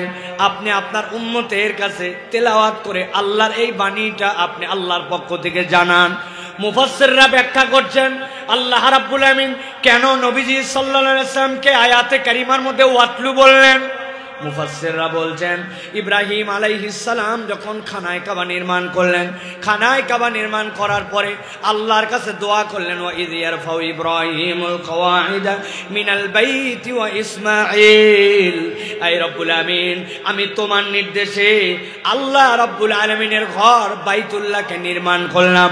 আল্লাহর পয়গম্বর যখন এইটা দোয়া করলেন যে আল্লাহ আমি ঘর নির্মাণ করেছি, আমি খানায়ে কাবার প্রাচীর উঠাইছি, আল্লাহর কাছে বললেন, রব্বানা তাকাব্বাল মিন্না, ও আমার আল্লাহ, আপনি দয়া করে আমার এইটা আপনি কবুল করে নেন। আল্লাহ রাব্বুল আমিনের কাছে যখন এই দোয়া করলেন, আল্লাহ এরপরের দোয়াটুকু ইব্রাহিম আলাইহিস সালামের অন্তরের মধ্যে ঢেলে দিলেন। মুফাসসিরিনে কেরাম বলতেছেন, আল্লাহর কাছে ইব্রাহিম আলাইহিস সালাম এরপরে বললেন, আপনি তো এটা কবুল করতে বলেছেন, কিন্তু আমি যে কবুল করব এই প্রক্রিয়াটা ভিন্ন হবে। এই প্রক্রিয়াটা কেমন করে ভিন্ন হবে? ভালো করে গভীর মনোযোগে বুঝেন। আল্লাহ রাব্বুল আমিন বলতেছেন, ইব্রাহিম আমার খলিল, ইব্রাহিম খলিলুল্লাহ। আল্লাহ রাব্বুল আমিনের কাছে দোয়া করতেছেন, আল্লাহর কাছে তিনি বলছেন, রব্বানা ওয়াবআস ফীহিম রাসূলাম মিনহুম, আল্লাহ আপনি আমার বংশ থেকে এমন পয়গম্বর প্রেরণ করেন যার 1 নম্বর দায়িত্ব হবে ইয়াতলু আলাইহিম আয়াতিক, যে আপনার আয়াত ওই উম্মতের কাছে তেলাওয়াত করবে, ওয়া ইউযাক্কিহিম, আর সে তাদের অন্তরগুলা পরিষ্কার করবে। ওয়া ইউআল্লিমুহুমুল কিতাবা ওয়াল হিকমা, আর মানুষকে কিতাব আর হিকমত শিক্ষা দিবে। ভালো করে লক্ষ্য করেন, ইব্রাহিম আলাইহিস সালাম খলিলুল্লাহ, আল্লাহর কাছে দোয়া করতেছেন, ওই দোয়ায় আমিন আমিন বলতেছেন জবিহুল্লাহ। আর যেই ময়দানে বসে বসে দোয়া করতেছেন ওইটা হচ্ছে বাইতুল্লাহ। আর যিনি দোয়া করতে বলেছেন আবার দোয়া কবুল করবেন তিনি স্বয়ং আল্লাহ। দোয়া করতেছেন খলিল আর আমিন বলতেছেন জবি, আর জায়গাটা বাইতুল্লাহ, আর কবুল করবেন আল্লাহ। আল্লাহ বলছেন ইব্রাহিম আপনার দোয়া কবুল হয়ে গেছে। ইব্রাহিম আলাইহিস সালামের দুই সন্তান, বড় সন্তান ইসমাইল, ছোট সন্তান ইসহাক। ইসহাক আলাইহিস সালামের বংশে কত পয়গম্বর আসছেন আল্লাহ ছাড়া কেউ বলতে পারেন না, কিন্তু ইসমাইল আলাইহিস সালামের বংশে একমাত্র পয়গম্বর তিনি ইমামুল আম্বিয়া খাতামুন নবীন ইমামুল মুরসালিন, আপনার আমার নবী মুহাম্মাদুর রাসূলুল্লাহ। আল্লাহ রাব্বুল আলামিন বলছেন ওয়াতলু আলাইহিম নাবা আল্লাযী আতাইনা, এর কথা বালাম ইবনে আবার কে ছিলেন? মুসা আলাইহিস সালাম যখন ফেরাউনের কাছে পয়গম্বর হিসাবে এসেছেন, ওই সময়ে ফেরাউনের যুগে একজন লোক বালাম ইবনে আবার, ওই লোকের যোগ্যতা হচ্ছে আল্লাহর কাছে যে বিষয়ে হাত তুলতো আল্লাহর সাথে সাথে তার দোয়া কবুল করে নিতেন। সুবহানাল্লাহ। আমাদের যুগে এরকম মানুষ আছেন, আল্লাহ রাসূল সাল্লাল্লাহু আলাইহি ওয়াসাল্লাম বলছেন ওই মানুষগুলা ধুলিমলিন চেহারার ব্যক্তি হিসাবে তোমাদের তাকে পছন্দ হবে না, কিন্তু আমি বললাম যদি আল্লাহর কাছে সে কোনো কসম করে আল্লাহ অবশ্যই সেটা কবুল করেন। সুবহানাল্লাহ। ওরা হচ্ছে মুস্তাজাবুদ দাওয়া। হযরত ইমাম ইবনে হাম্বল একটা ঘটনা বর্ণনা করছেন। ইমাম ইবনে হাম্বল মিশরে গেছিলেন হাদিস সংগ্রহ করার জন্য, দুনিয়ার শ্রেষ্ঠ পণ্ডিত। যাওয়ার পরে মিশরে পৌঁছাতে পৌঁছাতে এশা হয়ে গেছে। চিন্তা করছেন আজকে যে রাবির কাছে যাব, ওই রাবির কাছে যাওয়ার পরে তো আমি আজকে আর তার কাছে হাদিস নেওয়ার মতো সময় পাবো না। উনি এশার নামাজ পড়ে মসজিদে অপেক্ষা করছেন। হঠাৎ করে মুয়াজ্জিন আসছে। মুয়াজ্জিন আসার পরে বলছে ও মুসাফির, এই মসজিদে রাত্রেবেলা থাকার কোনো নিয়ম নাই, অতএব আপনাকে মেহেরবানি করে মসজিদ থেকে বেরিয়ে যেতে হবে। মিশরে সেই সময় কনকনে শীত। মুসাফির কে ওই মুয়াজ্জিন চেনে না, কিন্তু মুসাফির নিজের পরিচয়ও দেন নাই, বলছে মসজিদ থেকে বের হয়ে যেতে হবে। সাথে সাথে তিনি মসজিদ থেকে বেরিয়ে গেছেন।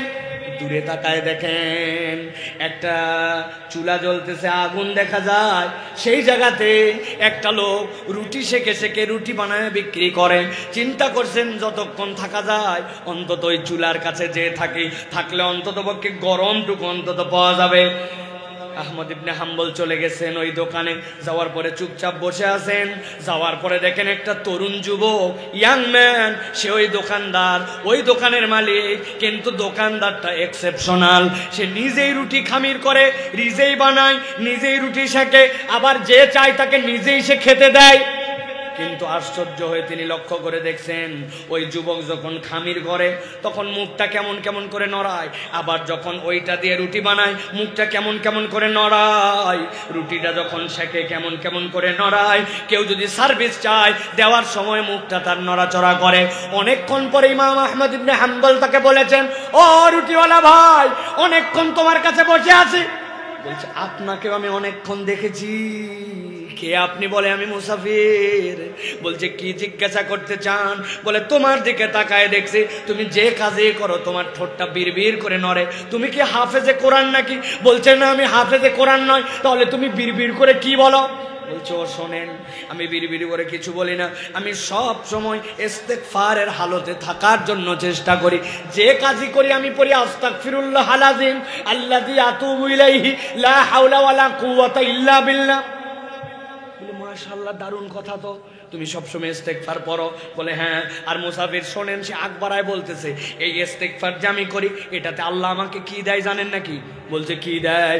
বলতেছে এই ইস্তেগফারের কারণে আল্লাহর কাছে আমি যখন যা চাই এক মুহূর্ত দেরি হয় না, আমার রবের কাছে চাইতে দেরি আল্লাহ আমাকে সাথে সাথে সেইটা কবুল করে দিয়ে দেয়। সুবহানাল্লাহ। এই কথা যেই না বলছেন, ইমাম আহমদ ইবনে হাম্বল চুপ করে আছেন। এটার সত্য মিথ্যা কেমনে বোঝা যাবে? কিন্তু এই যুবক এবার আগ বাড়ায় বলতেছে, মুসাফির, আমি আল্লাহর কাছে যা তাই তাই কবুল হয়, কিন্তু আমার একটা দোয়া আল্লাহ আজ পর্যন্ত কবুল করে নাই। উনি তখন একটু আশ্চর্য হয়েছেন, সব দোয়া কবুল, কিন্তু একটা দোয়া কবুল হয় নাই, সেটা আবার কোন দোয়া? সাথে সাথে সে বলতেছে, ও মুসাফির, আমার বাড়িতে একজন বৃদ্ধা মা আছেন আমার, তার কোনো কাজ তিনি করতে পারেন না, গোসল করাতে হয়, খাওয়াতে হয়, আমাকে তার সেবা শুশ্রূষা করতে হয়, ওই মাকে দেখভাল করার মতো আর কেউ নাই আমার। আমার দিলে খুব টান, আমি একবার মদিনায় যাব। কেন মদিনায় যাবা? বলে মদিনায় নবীর রওজা জিয়ারত করার পরে শুনছি এই কালের সর্বশ্রেষ্ঠ মুহাদ্দিস ইমাম ইবনে আহমদ হাম্বল নাকি সেখানে থাকেন, আমি অন্তত তার হাতে মুসাফা করে একটু দোয়া নিতে চাই। ইমাম ইবনে আহমদ হাম্বল বলতেছেন, এর আগ পর্যন্ত বলছে সব দোয়া কবুল হয়, আমার বিশ্বাসযোগ্যতা ছিল না। এরপরে বলছে একটা দোয়া কবুল হয় নাই, তাও কেমনে কেমনে তাকাইছে, কিন্তু যেই না বলছে আমার একটা দোয়া কবুল হয় নাই, সেটা হচ্ছে আহমদ ইবনে হাম্বলকে দেখব, এইটা কবুল হয় নাই, আমার গায়ের পশম দাঁড়ায় গেল, আমি তো লাভ দে আল্লাহু আকবার বলে উঠছি। মুসাফির, আমার কথা শুনে আপনি কেন উত্তেজিত হলেন? বলো, যুবক, তোমার কথার কোনো প্রমাণ আমার কাছে ছিল না, কিন্তু এখন আমি নিজেই প্রমাণ। বলে কেমন নে? বলে এতদিন পর্যন্ত যা দোয়া করেছো আল্লাহ কবুল করছে, আর তুমি এখন দোয়া করেছিলে তুমি মদিনায় যাই আহমদ ইবনে হাম্বলকে দেখবে, কিন্তু আল্লাহ তোমার মায়ের সেবা করা আর তোমার ইস্তেগফারের কারণে মদিনায় যেতে হয় নাই।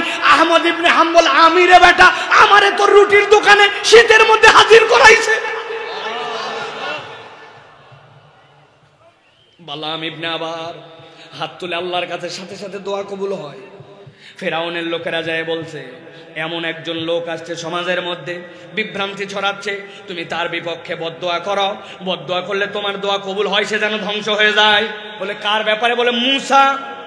বলছেন না না, এর ব্যাপারে তো বদদোয়া করা যাবে না। কেন? বলছে আমি দেখছি যদি বগলের মধ্যে হাত দেয়, দেওয়ার পরে বের করে হাতের মধ্যে আলো জ্বলে, আবার যখন হাত নেয় আলো বন্ধ হয়ে যায়। দুনিয়ায় সবাই জাদুকর বলে, কিন্তু জাদুকর যদি কোনো জাদু করে, ওই জাদুকর যতক্ষণ জেগে থাকে কার্যকর থাকে, কিন্তু যদি ঘুমায় যায় জাদু কার্যকর থাকে না। কিন্তু মুসার সাথে একটা লাঠি আছে, ও যখন মেষ চলায়, মেষ চড়ানোর পরে ঘুম যখন আসে, ওই লাঠিটা আস্তে করে নরম মাটির মধ্যে গেড়ে দিয়ে আস্তে করে ঘুমায় যায়। কোনো একটা মেষ যদি বের হয়ে এদিক ওদিক যেতে চায়, সাথে সাথে ওই লাঠি স্বয়ং জীবিত হয়, ওই পিটায়া মেষগুলাকে সব লাইনে নিয়ে আসে, এসে আবার লাঠি দাঁড়ায় যায়। ঘুমানো মানুষের জাদু কাজ করে না। এই লোক জাদুকর নয়, এই লোক ভিন্ন কেউ হতেও পারে, আমি তার নামে কোনো বদদোয়া করতে পারবো না।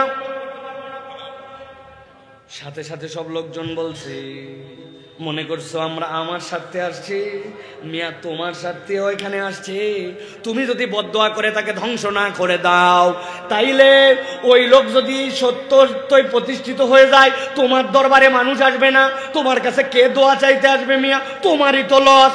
এক এলাকায় দুইজন রাজা হলে হয় নাকি? তোমার কাছে আসছি তোমার স্বার্থে, বদদোয়া করলে তুমি একাই হিরো। আল্লাহ বলছেন, খেয়াল করেন, জেনে বুঝে পরিচয় পাওয়ার পরেও সাথে সাথে আল্লাহর কাছে প্ররোচনায় পড়ে হাত তুলল, আল্লাহ মুসাকে ধ্বংস করে দাও। যেই নাই দোয়া করে আল্লাহ ইলহাম করে তাকে জানালেন, যতদিন দুনিয়ায় বেঁচে থাকবে তোমার আর কোনো দোয়া কবুল করা হবে না। আল্লাহ বলছেন, নবী আপনি আপনার উম্মতকে জানান। ঠান্ডা মাথায় ভালো করে পয়েন্ট খেয়াল করেন। আল্লাহ বলছেন, আল্লাযিনা আতাইনাহু আয়াতিনা, যাদেরকে আল্লাহর পক্ষ থেকে আয়াত দেওয়া হয়েছিল, ফানসালাখা মিনহা, জেনে বুঝে তারপরেও সে আল্লাহর আয়াত থেকে মুখ ফিরায় নিল। তার মানে ও আল্লাহর সত্য, আল্লাহর হক, আল্লাহর নিদর্শন চিনেছিল, চেনার পরেও আল্লাহর আয়াত থেকে মুখ ফিরাইছে। উত্তর করতে হবে একসাথে, আমাদের এলাকাতেও, আমাদের মহল্লাতেও, আমাদের অঞ্চলেও এরকম মানুষ আছে কিনা? আল্লাহর আয়াত, নিদর্শন, হুকুম, বিধান জানার পরেও জেনে বুঝে সেখান থেকে নিজেকে মুখ ফিরায় নেয়। বুঝে বলেন আছে? দেখেন তো একটা উদাহরণ দেই। ঈদের মধ্যে আপনি বাড়িতে রওনা হয়েছেন, এমন ভিড়ের ভিড়, পা ফেলার জায়গা নাই, বাসের মধ্যে হ্যান্ডেল ধরে ঝুলতে ঝুলতে যাত্রাবাড়ি পর্যন্ত রওনা দিয়েছেন আপনি। এমন ভিড়, ডানে ঘোরা যায় না, বামে ঘোরা যায় না। আপনার আসরের আজান হয়ে গেছে, নামাজ পড়বেন আপনি, ভিতরে তরপা নিয়ে আপনারা হারে আমার নামাজ পড়া দরকার, কিন্তু বাস দাঁড়ায় না, ডানে বামে যাওয়া যায় না, অজু নাই, আপনি ইশারা করে নামাজ পড়বেন, পরিবেশ নাই। এরকম করতে করতে আসরের নামাজটা আপনার কাজা হয়ে গেছে।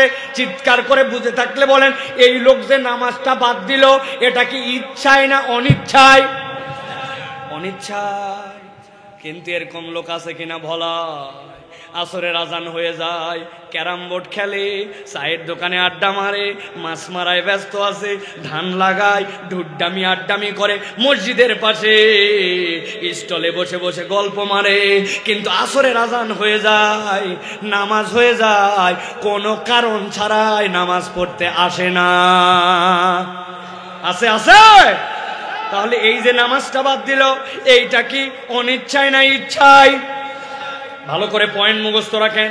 আল্লাহ বলছেন, নবী আপনি আপনার উম্মতের কাছে জানান, ওই ব্যক্তির 1 নম্বর অপরাধ আল্লাযী আতাইনাহু আয়াতিনা, আল্লাহর পক্ষ থেকে যে আয়াত দেওয়া হয়েছিল, ফানসালাকা মিনহা, জেনে বুঝে সে সেখান থেকে মুখ ফিরাইছে। আল্লাহ বলছেন, নবী আপনি বলে দেন, যেই ব্যক্তি আল্লাহর আয়াত, আল্লাহর নিদর্শন, আল্লাহর জীবন বিধান, আল্লাহর হুকুম জেনে বুঝার পরেও মুখ ফিরাই নেবে, আমি আল্লাহ রাব্বুল আলামিন 2 নম্বর প্রবলেমে তাকে ফেলবো কি? ফাতবাহু শাইতানু ফাকানা মিনাল গাওয়িন। কেউ যদি জেনে বুঝে আল্লাহর আয়াত থেকে মুখ ফিরায়, আল্লাহ বলছেন সাথে সাথে শয়তান তার পিছে লেগে যায়। আর একবার যার পিছে শয়তান লাগে, ওই ব্যক্তি পথভ্রষ্ট না হয়ে আর শেষ হয় না। বুঝেন নাই আপনি? আমি ছোট্ট একটা উদাহরণ দেই। আপনারা আপনার বাচ্চাদেরকে অনেক সময় শাসন করেন, আপনারা করেন কিনা? আমরা শয়তানি করবি নাই, খবরদার দুষ্টামি করে, বাদরামি করবি না, শয়তানি করবি না, বলেন কিনা? বলেন। এর মানে কি? ওই ছেলে যে কাজ করতেছে ওইটা আপনার কাছে শয়তানি মনে হচ্ছে, ওই কাজটা করলে শয়তানের অনুসরণ করা হবে, এই জন্য বলছেন খবরদার এই কাজ করবি না, ঠিক না? কিন্তু আল্লাহ এই জায়গায় ভিন্ন কথা বলছেন।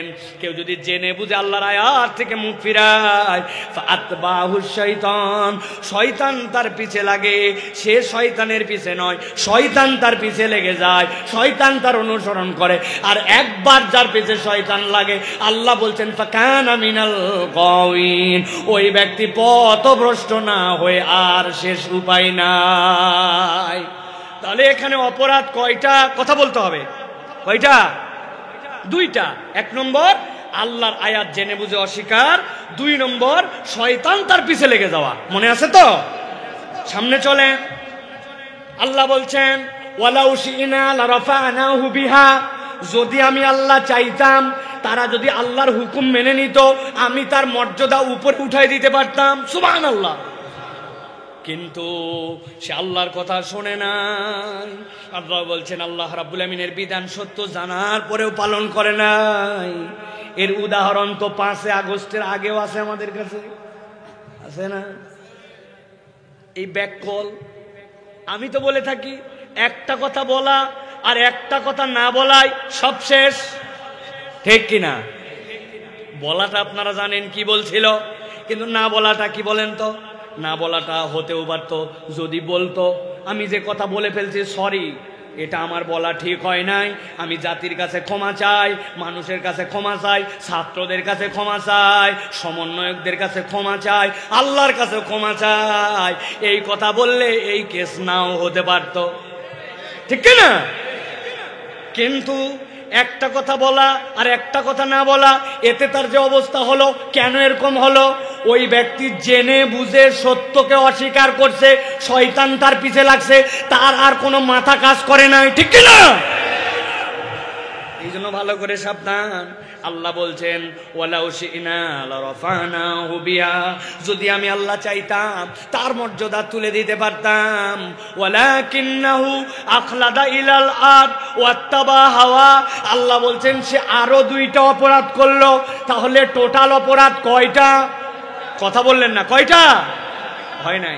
সবগুলো হাত নিচে নামান, এরকম করে রেডি করেন, ডান হাতের বের করেন, সব ইয়ের থেকে খেতাবালি সেতে বের করেন, সব রেডি? আমি বলবো অপরাধ টোটাল কয়টা, হাত তুলে একসাথে দেখাতে হবে 4টা। রেডি সবাই? বলেন তো তাহলে টোটাল অপরাধ কয়টা? সব হাত ওঠে নাই, আরেকটা চান্স দিলাম, হাত নামান, একসাথে তুলতে হবে, মুখ দিয়ে চিৎকার করে বলতে হবে টোটাল অপরাধ কয়টা। সর্বশেষ চান্স। এবার যারা হাত তোলেন নাই ফাইনাল সুযোগ দিলাম, মহিলারা সহ মা বোনেরা খালি গল্প করেন না, আসার পর অনেকদিন পর আত্মীয়র সাথে দেখা হয়েছে, ওরে গল্প জুড়ছি, হ্যাঁ ছোট দেখছিলাম, তোর বিয়ে হয়ে আবার বাচ্চা হয়েছে, আর ওয়াজ নাই, খালি চলতেছে, হ্যাঁ মোষের দুধ খাওয়ানোর গল্প চলতেছে মনে করেন। খবরদার, এইগুলা করা যাবে না। একসাথে মা বোনরাও আপনাদেরকে আমরা দেখতেছি না, কিন্তু আল্লাহ দেখতেছে। একসাথে তাহলে বলবো আমার ফাইনাল টোটাল অপরাধ কয়টা? মাশাআল্লাহ। চিন্তা করছে কি হুজুর একটা আনছে, হাত তোলো, এ করো, এ ঝামেলা, ঠিক না ভাই? এটার কারণ আছে। এই ওয়াজটা আমি চাচ্ছি অন্তত বাড়িতে যাক, আমাদের ম্যাক্সিমাম ওয়াজ বাড়িতে যায় না, এই ওয়াজটা যেন অন্তত বাড়িতে যায়। ভালো করে খেয়াল করেন, আল্লাহ বলছেন, নবী বলেন তাদের 3 নম্বর কি অপরাধ করলাম, ওয়ালাকিন্নাহু আখলাদা ইলাল আরদ, ওই ব্যক্তিটা নিরেট দুনিয়াদার হয়ে গেল। আরবিতে খুলদুন বলা হয় যেই প্রাণীগুলা সব সময় জমিনমুখী, 4টা পা দিয়ে সব সময় মাথাটা নিচ দিকে থাকে, এরকম একটা প্রাণীর নাম বলেন গরু। আছে কিনা ভাই? যদিও মাথা উঁচু করে কিন্তু আর জমিনমুখী সব সময়। ছাগল জমিনমুখী সব সময়। আল্লাহ বলছেন দুনিয়ায় এক শ্রেণীর মানুষ আছে, হালাল হারাম মানে না, আল্লাহর বিধান দেখে না, ডান বাম চোখে দেখে না, আল্লাহর নিষেধের পরোয়া করে না। ওয়ালাকিন্নাহু আখলাদা ইলাল আরদ, ওই ব্যক্তি নিরেট দুনিয়াদার, ওর কাছে দুনিয়া ছাড়া কিচ্ছু নাই। এরকম মানুষ আছে কিনা ভাই? আছে বলেন না? বলেন আমরা আছে। কি মজা! চেনেন আপনার এরকম লোক? আমি 2টা লোককে চিনাই, দেখেন তো ভোলায় আছে কিনা। আপনি ঈদের মধ্যে বাজার করতে গেছেন, যাওয়ার পরে এক দোকানে গেছেন, দোকানদার দেখে আপনাকে বলতেছে, ভাই আপনার মতো চেনা লোক বলে কেনা দামে দিলেন। বাপ দাদার জন্মে দেখা হয় নাই, আপনাকে বানাইছে চিনা লোক, কেনা দামে দিলাম বলে 500 টাকা কাল্লা কাটে ফেলছে। আছে কিনা? ওর মাল হালাল, সব হালাল, কিন্তু হালাল মাল হালাল রাখতে পারে নাই। নিরেট দুনিয়াদার হওয়ার কারণে ওই ব্যক্তিটা হালাল ব্যবসার মধ্যেও হারাম ঢুকায় ফেলে। আছে কিনা? অনেক মানুষ এরকম আছে যেই ব্যক্তিরা দুনিয়ার স্বার্থে আল্লাহ রাব্বুল আলামিনের হুকুম মানে না। ফজরের পরে মুরব্বী কান্দের মধ্যে কোদাল নিয়ে মাঠে রওনা হয়েছে, লোকজন বলছে, চাচা এত সকালে কোথায় যান? বলছে, বাবা আমার জমির আল কাটা হয় নাই, এই জন্য একটু জমির আল কাটতে যায়। আসলে মুরব্বী আল কাটতে যায় না, উনার সাথে যার জমি লাগানো ওই পারের জমিওয়ালা এখন আল কাটে সোজা করে নাই, উনি তার আগে আল কাটার নাম করে জমিটা একটু 4 আঙ্গুল ঠেলতে চায়। এরকম লোক ভোলায় না? আছে। উনার 1 বিঘা জমির খাজনা খারিজ সব ঠিক, কিন্তু 4 আঙ্গুল যতটুকু 5 কেজি হয়তো মাত্র ফসল হয়েছে, আল্লাহর কাছে হালাল হারাম বিবেচনা করে নাই, ওই 4 আঙ্গুলের মায়া ত্যাগ করতে পারে নাই, অথচ দাড়ি আছে, টুপি আছে। এরকম মুসলমান আছে কিনা? ভালো করে বোঝেন। আল্লাহ বলছেন ওয়ালাকিন্নাহু আখলাদা ইলাল আরদ, ওই ব্যক্তি নিরেট দুনিয়াদার হয়ে গেছে। আপনার এলাকায় হজে যায় মানুষ, হজে যাওয়ার আগে এখন একটা ট্রেন্ড হয়েছে, মানুষকে খাওয়ায়া টাওয়ায়া গরু খাওয়ায়া যায়। ওই গরু খাওয়ার আর কয়টা টাকা দিলে ওনার বউরে নিয়ে যাওয়া হতো, কিন্তু এলাকায় জানান দিয়ে যায়, আমি হজে যাচ্ছি। হ্যাঁ, হজে যাওয়ার আগে 2 দিন আগে ছেলে মেয়েদেরকে ডাক দিছে, 10 বিঘা জমি আছে ওনার, ধরেন মেয়ে 2টা ছেলে 2টা। মেয়েদেরকে বলছে, তোমাদের বিয়ের সময় অনেক খরচপাতি করছি মা, আসার সময় তোমার জন্য গলার চেন আনবো, নাতির জন্য আংটি আনবো, অমুক আনবো, তুমুক আনবো, তোমরা 1 বিঘা জমি 2 বোন ভাগ করে নাও, সুখে শান্তিতে তোমাদের সংসার হোক, আমি তোমাদের জন্য খাস করে খানায় কাবায় দোয়া করব। বাকি 9 বিঘা জমি 2 ছেলের মধ্যে ভাগ করে দিছে। এরপরে মক্কা শরীফ চলে গেছে, খানায় কাবার সামনে যাওয়ার পরে কাবা দেখার পরে তো মাথায় খারাপ, কান্নাকাটিতে অস্থির হয়ে যায়। লোকজন চিন্তা করছে হাজি তো কান্দে, কিন্তু এই হাজি এত বেশি কান্দতেছে, ওর দোয়ায় শরীক হ। শরীক হয়েছে থেকে হাজি দোয়া করছে, আল্লাহ আশা রাখ দিয়া একটু, আল্লাহ ছেলে মেয়ের মধ্যে জমিটা একটু কম বেশি করে ফেলছিলাম, আল্লাহ আল্লাহ খানায় খাওয়ায় আসার পরে তোমার কাছে দোয়া কবুল হয়, মেহেরবানি করে আমার এই ভুলটা তুমি ক্ষমা। বুঝে থাকলে বলেন তো, বান্দার হক নষ্ট করে আল্লাহর কাছে যদি খানায় খাওয়াই যায় কানতে কানতে বন্যা আনে, আল্লাহ কি বান্দার হক নষ্ট করার গুনাহ মাফ করবে? করবে? তাইলে আপনি যে আপনার মেয়েকে ফাঁকি দিলেন, আপনার বাপ মরার সময় বনের জমিটা ঠিকঠাক মতো দিতে বলছে, আপনার মরার বয়স হলো, আপনি এখনো বনের জমি দেন নাই, রাস্তার খোয়া বালু খেয়ে ফেলছেন, দেশের টাকা বিদেশে পাচার করছেন, আর লেকচার মারেন, ফজরের পর প্রথম যায় নামাজ খোঁজেন, আর 70 রাকাত তাহাজ্জুদ বাম্বু ফাটায় দিবে। ইয়ার কি মারান, দেশের ব্যাংক হাওয়া করে ফেললেন আপনি। আপনি এখন নামাজি মুসলমান, ভালো করে বোঝেন, হালাল হারাম বুঝে না, আল্লাহ রাব্বুল আলামিনকে ভয় ডর করে না, নিরেট দুনিয়াদার, এরকম মানুষ আমাদের সমাজে আছে কিনা? আল্লাহ বলছেন এটা 3 নম্বর অপরাধ। কয় নম্বর? 4 নম্বরটা আল্লাহ বলছেন ওয়াত্তাবা হাওয়া, ওই মানুষ আরেকটা অপরাধ করছে, সে তার মন পছন্দ জিন্দেগি চালায়, আল্লাহর বিধান ততটুকু মানে যতটুকু তার ভাল লাগে, যতটুকু ভাল লাগে না ততটুকু মানে না। এরকম মুসলমান আছে কিনা? বুঝে বলেন আছে কিনা? আছে মানে সমাজে আমাদের ভরপুর। এই দাড়িটা এখনো রাখেননি কেন? আপনার তো বয়স হয়ে গেছে। হুজুর দাড়ি রাখলে একটু আনস্মার্ট লাগে, আছে না? আপনি যদি বলেন দাড়ি রেখে আনস্মার্ট লাগে, ভালো করে জেনে রাখেন, নবীকে আল্লাহ বলছেন ওয়াইন্নাকা লাআলা খুলুকিন আযীম, আমার নবীর থেকে উত্তম চরিত্রের উপরে কেউ নাই। আপনি মনে করলেন দাড়ি রাখলে আনস্মার্ট লাগে, তাহলে আপনি প্রকারান্তরে নবীকে আনস্মার্ট বলে বসতে পারেন। আর নবীকে যদি আনস্মার্ট বলেন, আপনার ঈমান থাকবে? একজন পয়গম্বর, একজন সাহাবী, একজন ব্যক্তি কখনো দাড়িহীন ছিলেন না, আর আপনি দাড়ি না রাখাকে মনে করছেন স্মার্টনেস। এটা অন্য কোনো কারণে নয়, আপনার মনের শয়তানি, ঠিক না? কোনো কারণ নেই। ঢাকা বিশ্ববিদ্যালয়ে নাকি এক ছাত্রকে স্যার বলছিল, ওই ছাত্রের দাড়িটা একটু ফুকু লম্বা, বলছে তোকে দেখতে তো ছাগল লাগে। কি বলছে? আপনারা বলছেন নাউজুবিল্লাহ, ওই ছেলে নাউজুবিল্লাহ বলে নাই, ওই ছেলে বলছে you are absolutely right sir, আমি যা সেটাই বলছেন আপনি, ঠিক বলছেন আপনি।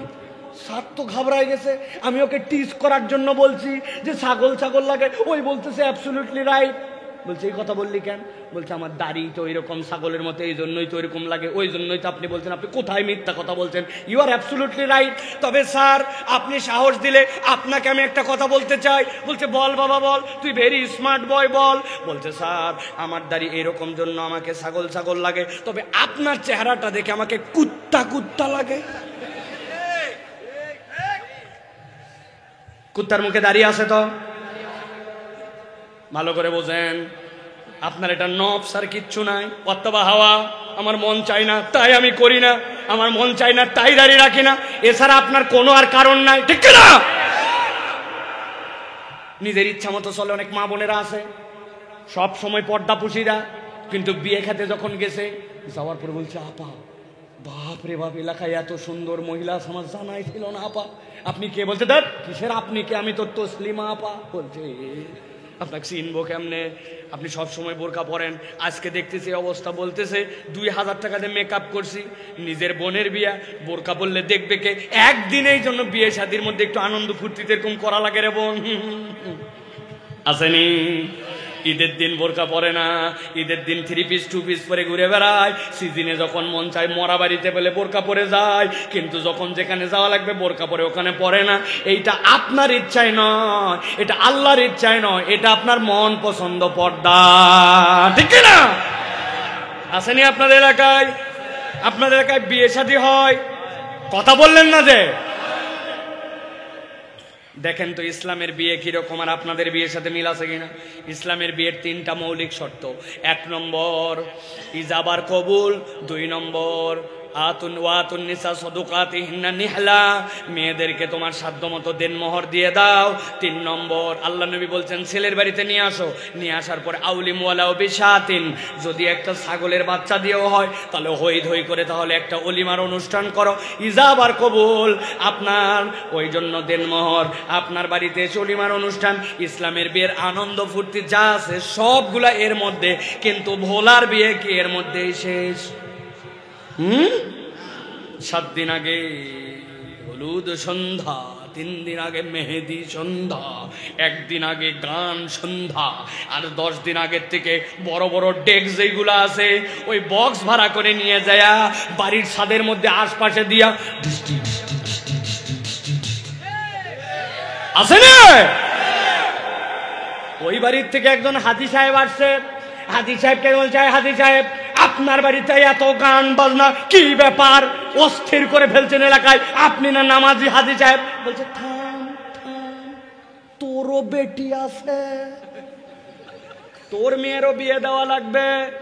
আমি কি করতে চাইছি না কিগুলো আমি পছন্দই করি না, কিন্তু নাতি টাতিরা এলাকার ছেলে পেলার একটু চাই। একটা দিন আর টেনশন নিস না, চল নামাজ পড়ে আসি, একদিন পরে তো বিয়ে দিয়েছিস। মুরব্বী হাজি সাহেব, মুরব্বী নামাজি সাহেব, কিন্তু এলাকাবাসী চায়, নাতি নাতনি চায়, তার মানে উনার ইলা আল্লাহর সাথে এলাকাবাসী, উনার ইলা এলাকার সমাজ, উনার ইলা হচ্ছে আল্লাহর সাথে উনার নাতি নাতনিরাও। আল্লাহ বলছেন ওয়াত্তাবা হাওয়া, তুমি তোমার মন পছন্দ নামাজ আর হজের ইসলাম মানছ, কিন্তু আল্লাহর দেওয়া বিধান এখানে মানো না, দেখে না।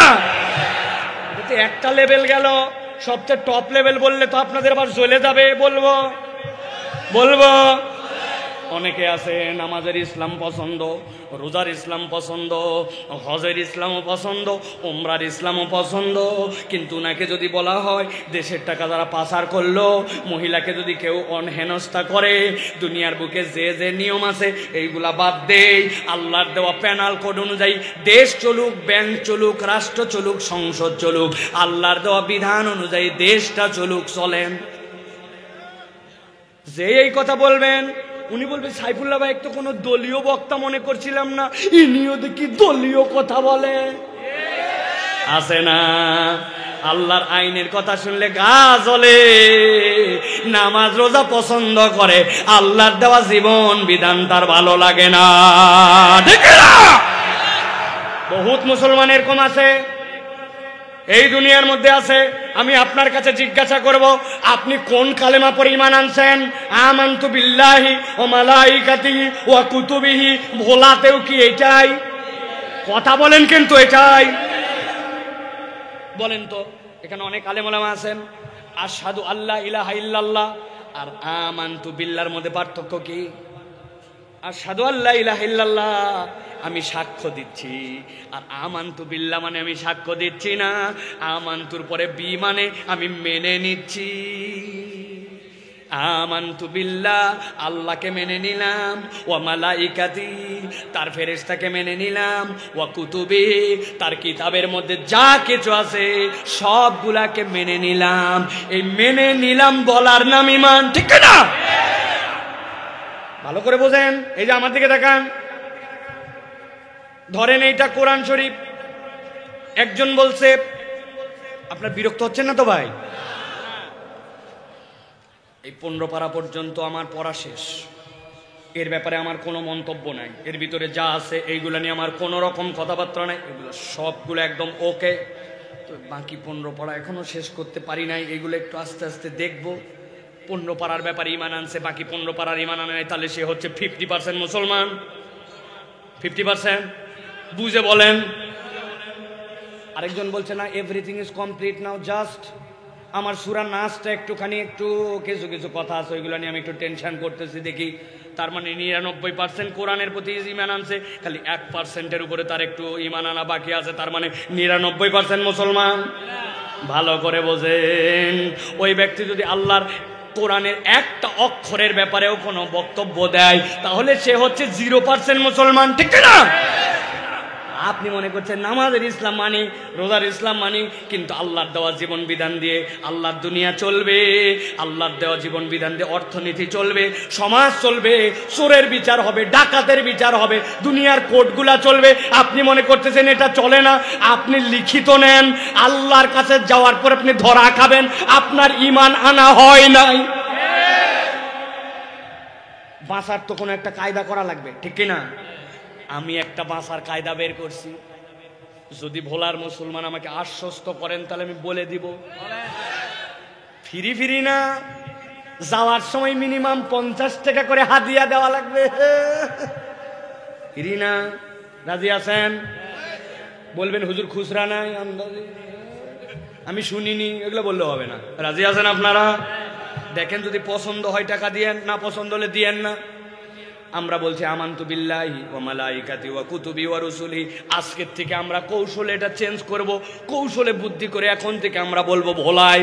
আল্লাহ শুনে নেন আপনি, আমানতু বিল্লাহি ওয়া মালাইকাতি ওয়া কিছু কিছু কুতুবি। অথবা বুদ্ধি করে বলবো আমানতু বিল্লাহি ওয়া মালাইকাতি ওয়া যদ্দুর বুঝি তদ্দুর কুতুবি। ফেরেশতা যায় কবরে ধরছে, কি অবস্থা তোর? বলছে বললেই হবে নাকি, আমি ভোলা চর ফ্যাশনে বলে আসছিলাম যদ্দুর বুঝি তদ্দুর কুতুবি, আমাকে ছাড়তে হবে, বাটাম একটাও মাটিতে পড়বে। এই বুদ্ধি কি ভালো বুদ্ধি? না। এই জন্য প্রিয় ভাইরা, ওয়াত্তাবা হাওয়া, আপনি কখনো আপনার মন পছন্দ জিন্দেগি চালাতে পারবেন না। জীবন বিধান দিয়েছেন যে আপনার জীবন চলবে তার বিধানে, ঠিক না? তাহলে অপরাধ 4টা, কয়টা? 1 নম্বর আবার মিলান ঠান্ডা মাথায়, আল্লাযী আতাইনাহু আয়াতিনা, যাদেরকে আয়াত দেওয়া হয়েছিল জেনে বুঝে অস্বীকার করে। 2 নম্বরে আল্লাহ বলতেছেন ওই ব্যক্তিরা ফাতবাহু শাইতান, শয়তানের অনুগামী। 3 নম্বরে আল্লাহ বলতেছেন ওয়ালাকিন্নাহু আখলাদা ইলাল আরদ, তাদের মধ্যে 4 অপরাধ আমি আল্লাহ বললাম। তাদের উদাহরণটা আল্লাহর কাছে কুকুরের মতো। কার মতো? সবগুলা মুখ দিয়া উচ্চারণ করে বলতে হবে কার মতো? হয় নাই? সবাই বলেন কুত্তার মতো। কারা কারা বলেন নাই? হাত তোলেন তো, জোরে বলেন। তাদের উদাহরণ আল্লাহর কাছে কার মতো? জোরে বলেন কার মতো? চিন্তা করছে হুজুর এতবার কুত্তার নাম নেওয়া কি ব্যাপার? কারণ আছে। আপনাদের ধারণা পরিষ্কার করতে হবে। অনেকের ধারণা কুকুর নিশ্চয় একটা নিকৃষ্ট প্রাণী, নাপাক প্রাণী, খুব খারাপ প্রাণী, খারাপ সৃষ্টি। আল্লাহ বোধহয় এই জন্য বলছেন এই মানুষগুলা উদাহরণ কুকুরের মতো। জি না, দুনিয়াতে অনেক প্রাণী আছে, তার মধ্যে কুকুর অন্যতম একটা প্রাণী। যেই প্রাণী মানুষের থেকে অনেক সময় বিশ্বস্ত হয়, মানুষের থেকে অনেক সময় কৃতজ্ঞ হয়। আপনি ঠিক বলছেন না বুঝে আমার কাছে প্রমাণ আছে একটা। আমি আমার বাড়ির সামনে একদিন চা খেতে বসছি, স্টল আছে আমাদের বাড়ির সামনে, একটু চায়ের একটা কাপ নিয়ে চা খাবো। আমার আবার বদ অভ্যাস আছে একটা, শুধু শুধু চা খেতে ভালো লাগে না, চায়ের মধ্যে বিস্কুট চুবায় খাওয়া লাগে। আপনারা খান নাকি ভাই? উপর দিকে তাকায় দেখি এনার্জি বিস্কুটের একটা প্যাকেট 5 টাকা দাম। নামাইছি, কয় পিস থাকে? জি না, 3 পিস। একটা কমাইছে, আপনার খবর রাখেন না? এত বড় চিপসের প্যাকেট, ভিতরে হাওয়া ভরা। কি প্যাকেট চেঞ্জ হয় নাই কিন্তু ভিতরে মাল নাই, ঠিক না? বিস্কুট দিছি, বিস্কুট নেওয়ার পরে চায়ের কাপের মধ্যে যেই না চুবাইছি, চুবানোর সাথে সাথে হঠাৎ করে কোত্থেকে একটা লোক উদয় হয়েছে। আচ্ছা সাইফুল্লাহ ভাই, আপনি এখানে? 5 বছর আপনার ওয়াজ শুনি, আজকে আপনাকে দেখতে পাইছি, আমার তো হাত পা কাঁপতেছে। বলে দারু ভাই এখনো নামাজ, আপনি আমাকে সালাম দেননি, সালাম দেন। বলছে ও ভুলে গেছে, আসসালামু আলাইকুম। অনেক সময় যাকে আপনি মহব্বত করেন এরকম লোককে দেখলে এরকম এক্সাইটেড হয়ে যায় মানুষ, ঠিক কি না? ওই লোকের পরে বললাম পাশে বসেন, বসে আমার সাথে চা খান। আপনি কি হয়েছে রে ভাই? আমি তো মানুষই রে ভাই। বলছে না রে ভাই, কলিজা দিয়ে আপনারে ভালোবাসি। বসেন বসেন। এই যে উনার সাথে 10-12 সেকেন্ড আমার পার হয়েছে, হাতের মধ্যে আমার যে চায়ের কাপ, ওর মধ্যে আমার বিস্কুট চুবানো। এবার মনে করছে বিস্কুটটা তুলে একটু মুখে দিব। যেই না বিস্কুট উঠাইছি, মুখের কাছে আনার আগে দেখি বিস্কুট অ্যাক্সিডেন্ট করছে। বিস্কুট অ্যাক্সিডেন্ট করে নিচে পড়ে গেছে। পাশে বসা ছিল একটা কুকুর, দূরে দেখি মাথা নিচু করে লেজ ডাউন দিয়া এরকম করতে করতে আমার কাছে আসছে। 1 সেকেন্ডের মধ্যে আমার পা সরাতে দেরি হয় নাই, ও মুখ নামাই 3 টানে পুরা ক্লিয়ার। ওই দিনের মতো আমি বিস্কুট টিস্কুট খাইয়া বাড়িতে চলে গেছি। পরের দিন আবার চা খেতে আসছি ওই জায়গায়। যেই না বসছি, বসার পরে চা খাবো, চা খাওয়ার পরে বিস্কুট নিব, এমন সময় দেখি একটা কুকুর মাথা নিচু করে লেজ ডাউন দিয়ে আমার কাছে আসে। খেলে এইরকমের, আমি বললাম ভাই কুকুর, কুকুর সর, মাগরিবের নামাজ পড়তে যাব, মুখের লালা টালা লাগলে বিপদ, কুত্তা সরা। বলছে হুজুর এই কুকুর আপনাকে ডিস্টার্ব করতে আসে নাই, গতকালকে ওরে যে আপনি বিস্কুট খাওয়াইছিলেন, তাকায় দেখেন লেজ নামানো, মাথা নিচু করা, ও আপনার কাছে কৃতজ্ঞতা আদায় করতে আসছে। আমি ভোলাবাসীর কাছে জিজ্ঞাসা করতে চাই, গতকালকে আমি এই কুকুরকে কি বিস্কুট খাওয়াইছিলাম না বিস্কুট পড়ে গেছিল? পড়ে যাওয়া বিস্কুটের 3 ভাগ খাইয়া পরের দিন এসে কৃতজ্ঞতা জানায়। কিন্তু আপনি দুনিয়ায় এমন লোক খুঁজে পাবেন, বিপদে আপনি আগায় গেছেন, টাকা হাওলাত দিয়েছেন, আপনি তার পিছনে দৌড়াদৌড়ি করছেন, সাধ্যের মধ্যে তার জন্য আপনি আপনার জীবনটা দিয়ে দিয়েছেন, কিন্তু এখন দিন পরিবর্তন, আপনার একটু তার সহযোগিতা দরকার। কিন্তু ওই লোক আর আপনাকে চেনে না, ওই লোক আপনার টাকা ফেরত দেয় না, আপনার প্রতি কৃতজ্ঞতা আদায় করে না, উল্টা সুযোগ পাইলে আপনাকে বাঁশ দিবে, ঠিক কিনা? আসেনি বা? আল্লাহ বলতেছেন ফামাসালুহু কামাসালিল কালব, এই 4 চরিত্র যার মধ্যে, ওই লোকটা কুকুরের মতো। ওই কুকুর ওই জন্য নয়, আল্লাহ বলছেন ইন তাহমিল আলাইহি আলহাস আও তাতরুকু আলহাস যালিকা মাসালুল কওমিল্লাযীনা কাযযাবু বিআয়াতিনা।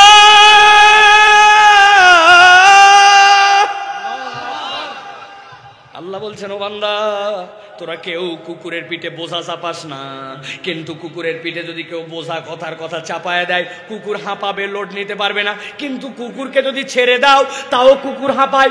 আরবিতে লাহাস, লাম ছোট হাস হা, এই লাহাস মানে জিহ্বা বের করার পরে সামনে দিয়ে যে ফোটা ফোটা রস পড়ে। আল্লাহ বলছেন কুত্তার চরিত্র এইটা, গরমে শীতে ছেড়ে দিলে না ছেড়ে দিলে ও কখনো তৃপ্ত নয়, ওর জিহ্বা বেরিয়ে থাকবে, ওটাতে লাল পড়বে, ওই লাল ভর পেট পানি খাওয়ার পরেও ওই লাল লালা বের হবে। আল্লাহ বলছেন কুত্তা যেরকম অস্থির আর কুত্তার যেরকম লালা ফুরায় না, তুমি যদি আল্লাহর আয়াত জেনে বুঝে অস্বীকার করো, শয়তান অনুগামী হয়, হালাল হারাম বিবেচনা না করে নিরেট দুনিয়াদার হও, আর মন পছন্দ জিন্দেগি চালাও, আল্লাহ দুনিয়া আখিরাত মানুষের জন্য, ওই ধরনের মানুষের জন্য কুত্তার মতো অস্থির বানায়া দিবে। হিসাব মিলান, প্রত্যেকটা জীবন এখন অস্থির, ঠিক কিনা? প্রত্যেকটা জীবন এখন লোভাতুর। ভাই বলেন তো, একটা মানুষের বাঁচতে কত টাকা লাগে? 1, 2, 5, 10, 100, কত কোটি? কিন্তু একটা মানুষ একাই এই দেশে 57,000 কোটি টাকা হাওয়া করে দিছে। এক লোক। চিন্তা করেন আপনি তাহলে লোভ কোন জায়গায় যায়? আল্লাহ বলতেছেন ও বান্দা, চিন্তা করছো দুনিয়ার জীবন একটু কুকুরের মতো নয়, অস্থির হলোই, একটু টেনশন নিয়ে চললই, দুনিয়াই তো, দুনিয়া শেষ, সব শেষ। আল্লাহ বলছেন না, একদিন তোমার বাড়িতে মৃত্যুর পয়গাম চলে আসবে। যারা মৃত্যুকে গোসল করাইছে খবর নিয়ে দেখেন, সব লাশের থেকে কাপড় খোলা যায় না, ছিঁড়ে ফেলতে হয়, কাঁচি দিয়ে কেটে দিতে হয়। আগের দিনে ছিল বাপ, পরের দিন হয়েছে লাশ, আগের দিন ছিল স্বামী, পরের দিন হয়েছে লাশ, আগের দিন ছিল মুসল্লি, পরের দিন হয়েছে লাশ, আগের দিন ছিল আব্দুর রহমান, পরের দিন হয়েছে লাশ। মুয়াজ্জিন সাহেব বলছে, আমার ওই মুসল্লি, ওই লাশটার কখন জানাজার ঘোষণা দিব বলেন? স্বামী বলতেছে, বউ বলতেছে, লাশ বাড়ির থেকে কি চিরযৌবনের মতো এখনই বের করে নিলেন? ছেলে বলতেছে, লাশ দাফন করার পরে কিন্তু আপনারা ওই লাশের জন্য দোয়া করবেন। ওই ব্যক্তি যাই ছিল লাশ হয়ে গেছে, ওর আসা সিরিয়াল আছে, যাওয়ার সিরিয়াল নাই। এখন দুনিয়ার জীবন কোনোভাবে পার হলো, কিন্তু কবরে যাওয়ার পরেও এই 4 অপরাধে যদি জিন্দেগিটা কুকুরের মতো হয়, ওইখানে বাঁচানোর কেউ আছে ভাই? বুঝে বলেন, আছে ভাই? অতএব সিদ্ধান্ত নেন। আল্লাহ বলছেন, নবী বলে দেন, কি সিদ্ধান্ত নেবে বলে দেন। আমার কথা শেষের দিকে আর 2টা আয়াত, আল্লাহ বলতেন ফাকসুসিল কসাসা লাআল্লাহুম ইয়াতাফাক্কারুন। নবী আপনাকে যে বলছিলাম ওয়াতলু আলাইহিম নাবা আল্লাযী, আপনি তেলাওয়াত করেন, কেন তেলাওয়াত করবেন ওটা জানান। ফাকসুস এক বচন, কিন্তু কসাস বহু বচন। আল্লাহ বলছেন হে নবী আপনি গল্পগুলাই দৃষ্টান্তগুলা বলে দেন। আপনার উম্মত কনকনে শীতের মধ্যে মাথায় শিশির নিয়ে ভোলার মুসলমান লাআল্লাহুম ইয়াতাফাক্কারুন, আশা করা যায় তারা চিন্তা করবে। চিন্তা না করলে সে প্রকৃত ঈমানদার হতে পারবে না।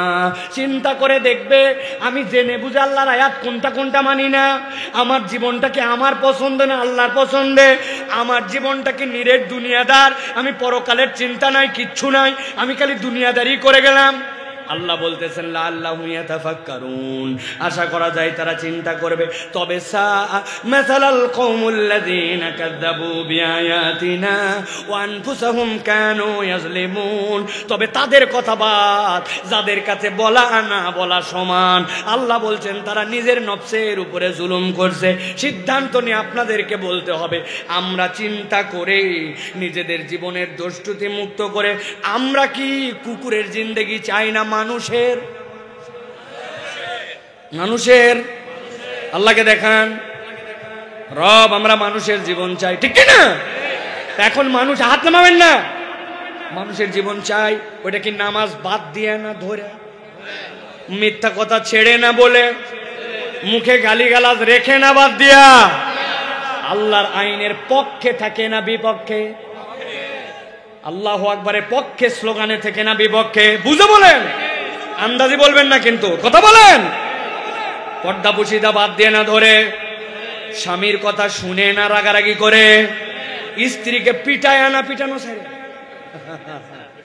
ভালো করে বুঝে নেন, আল্লাহ কবুল করবেন, আল্লাহুম্মা আমিন।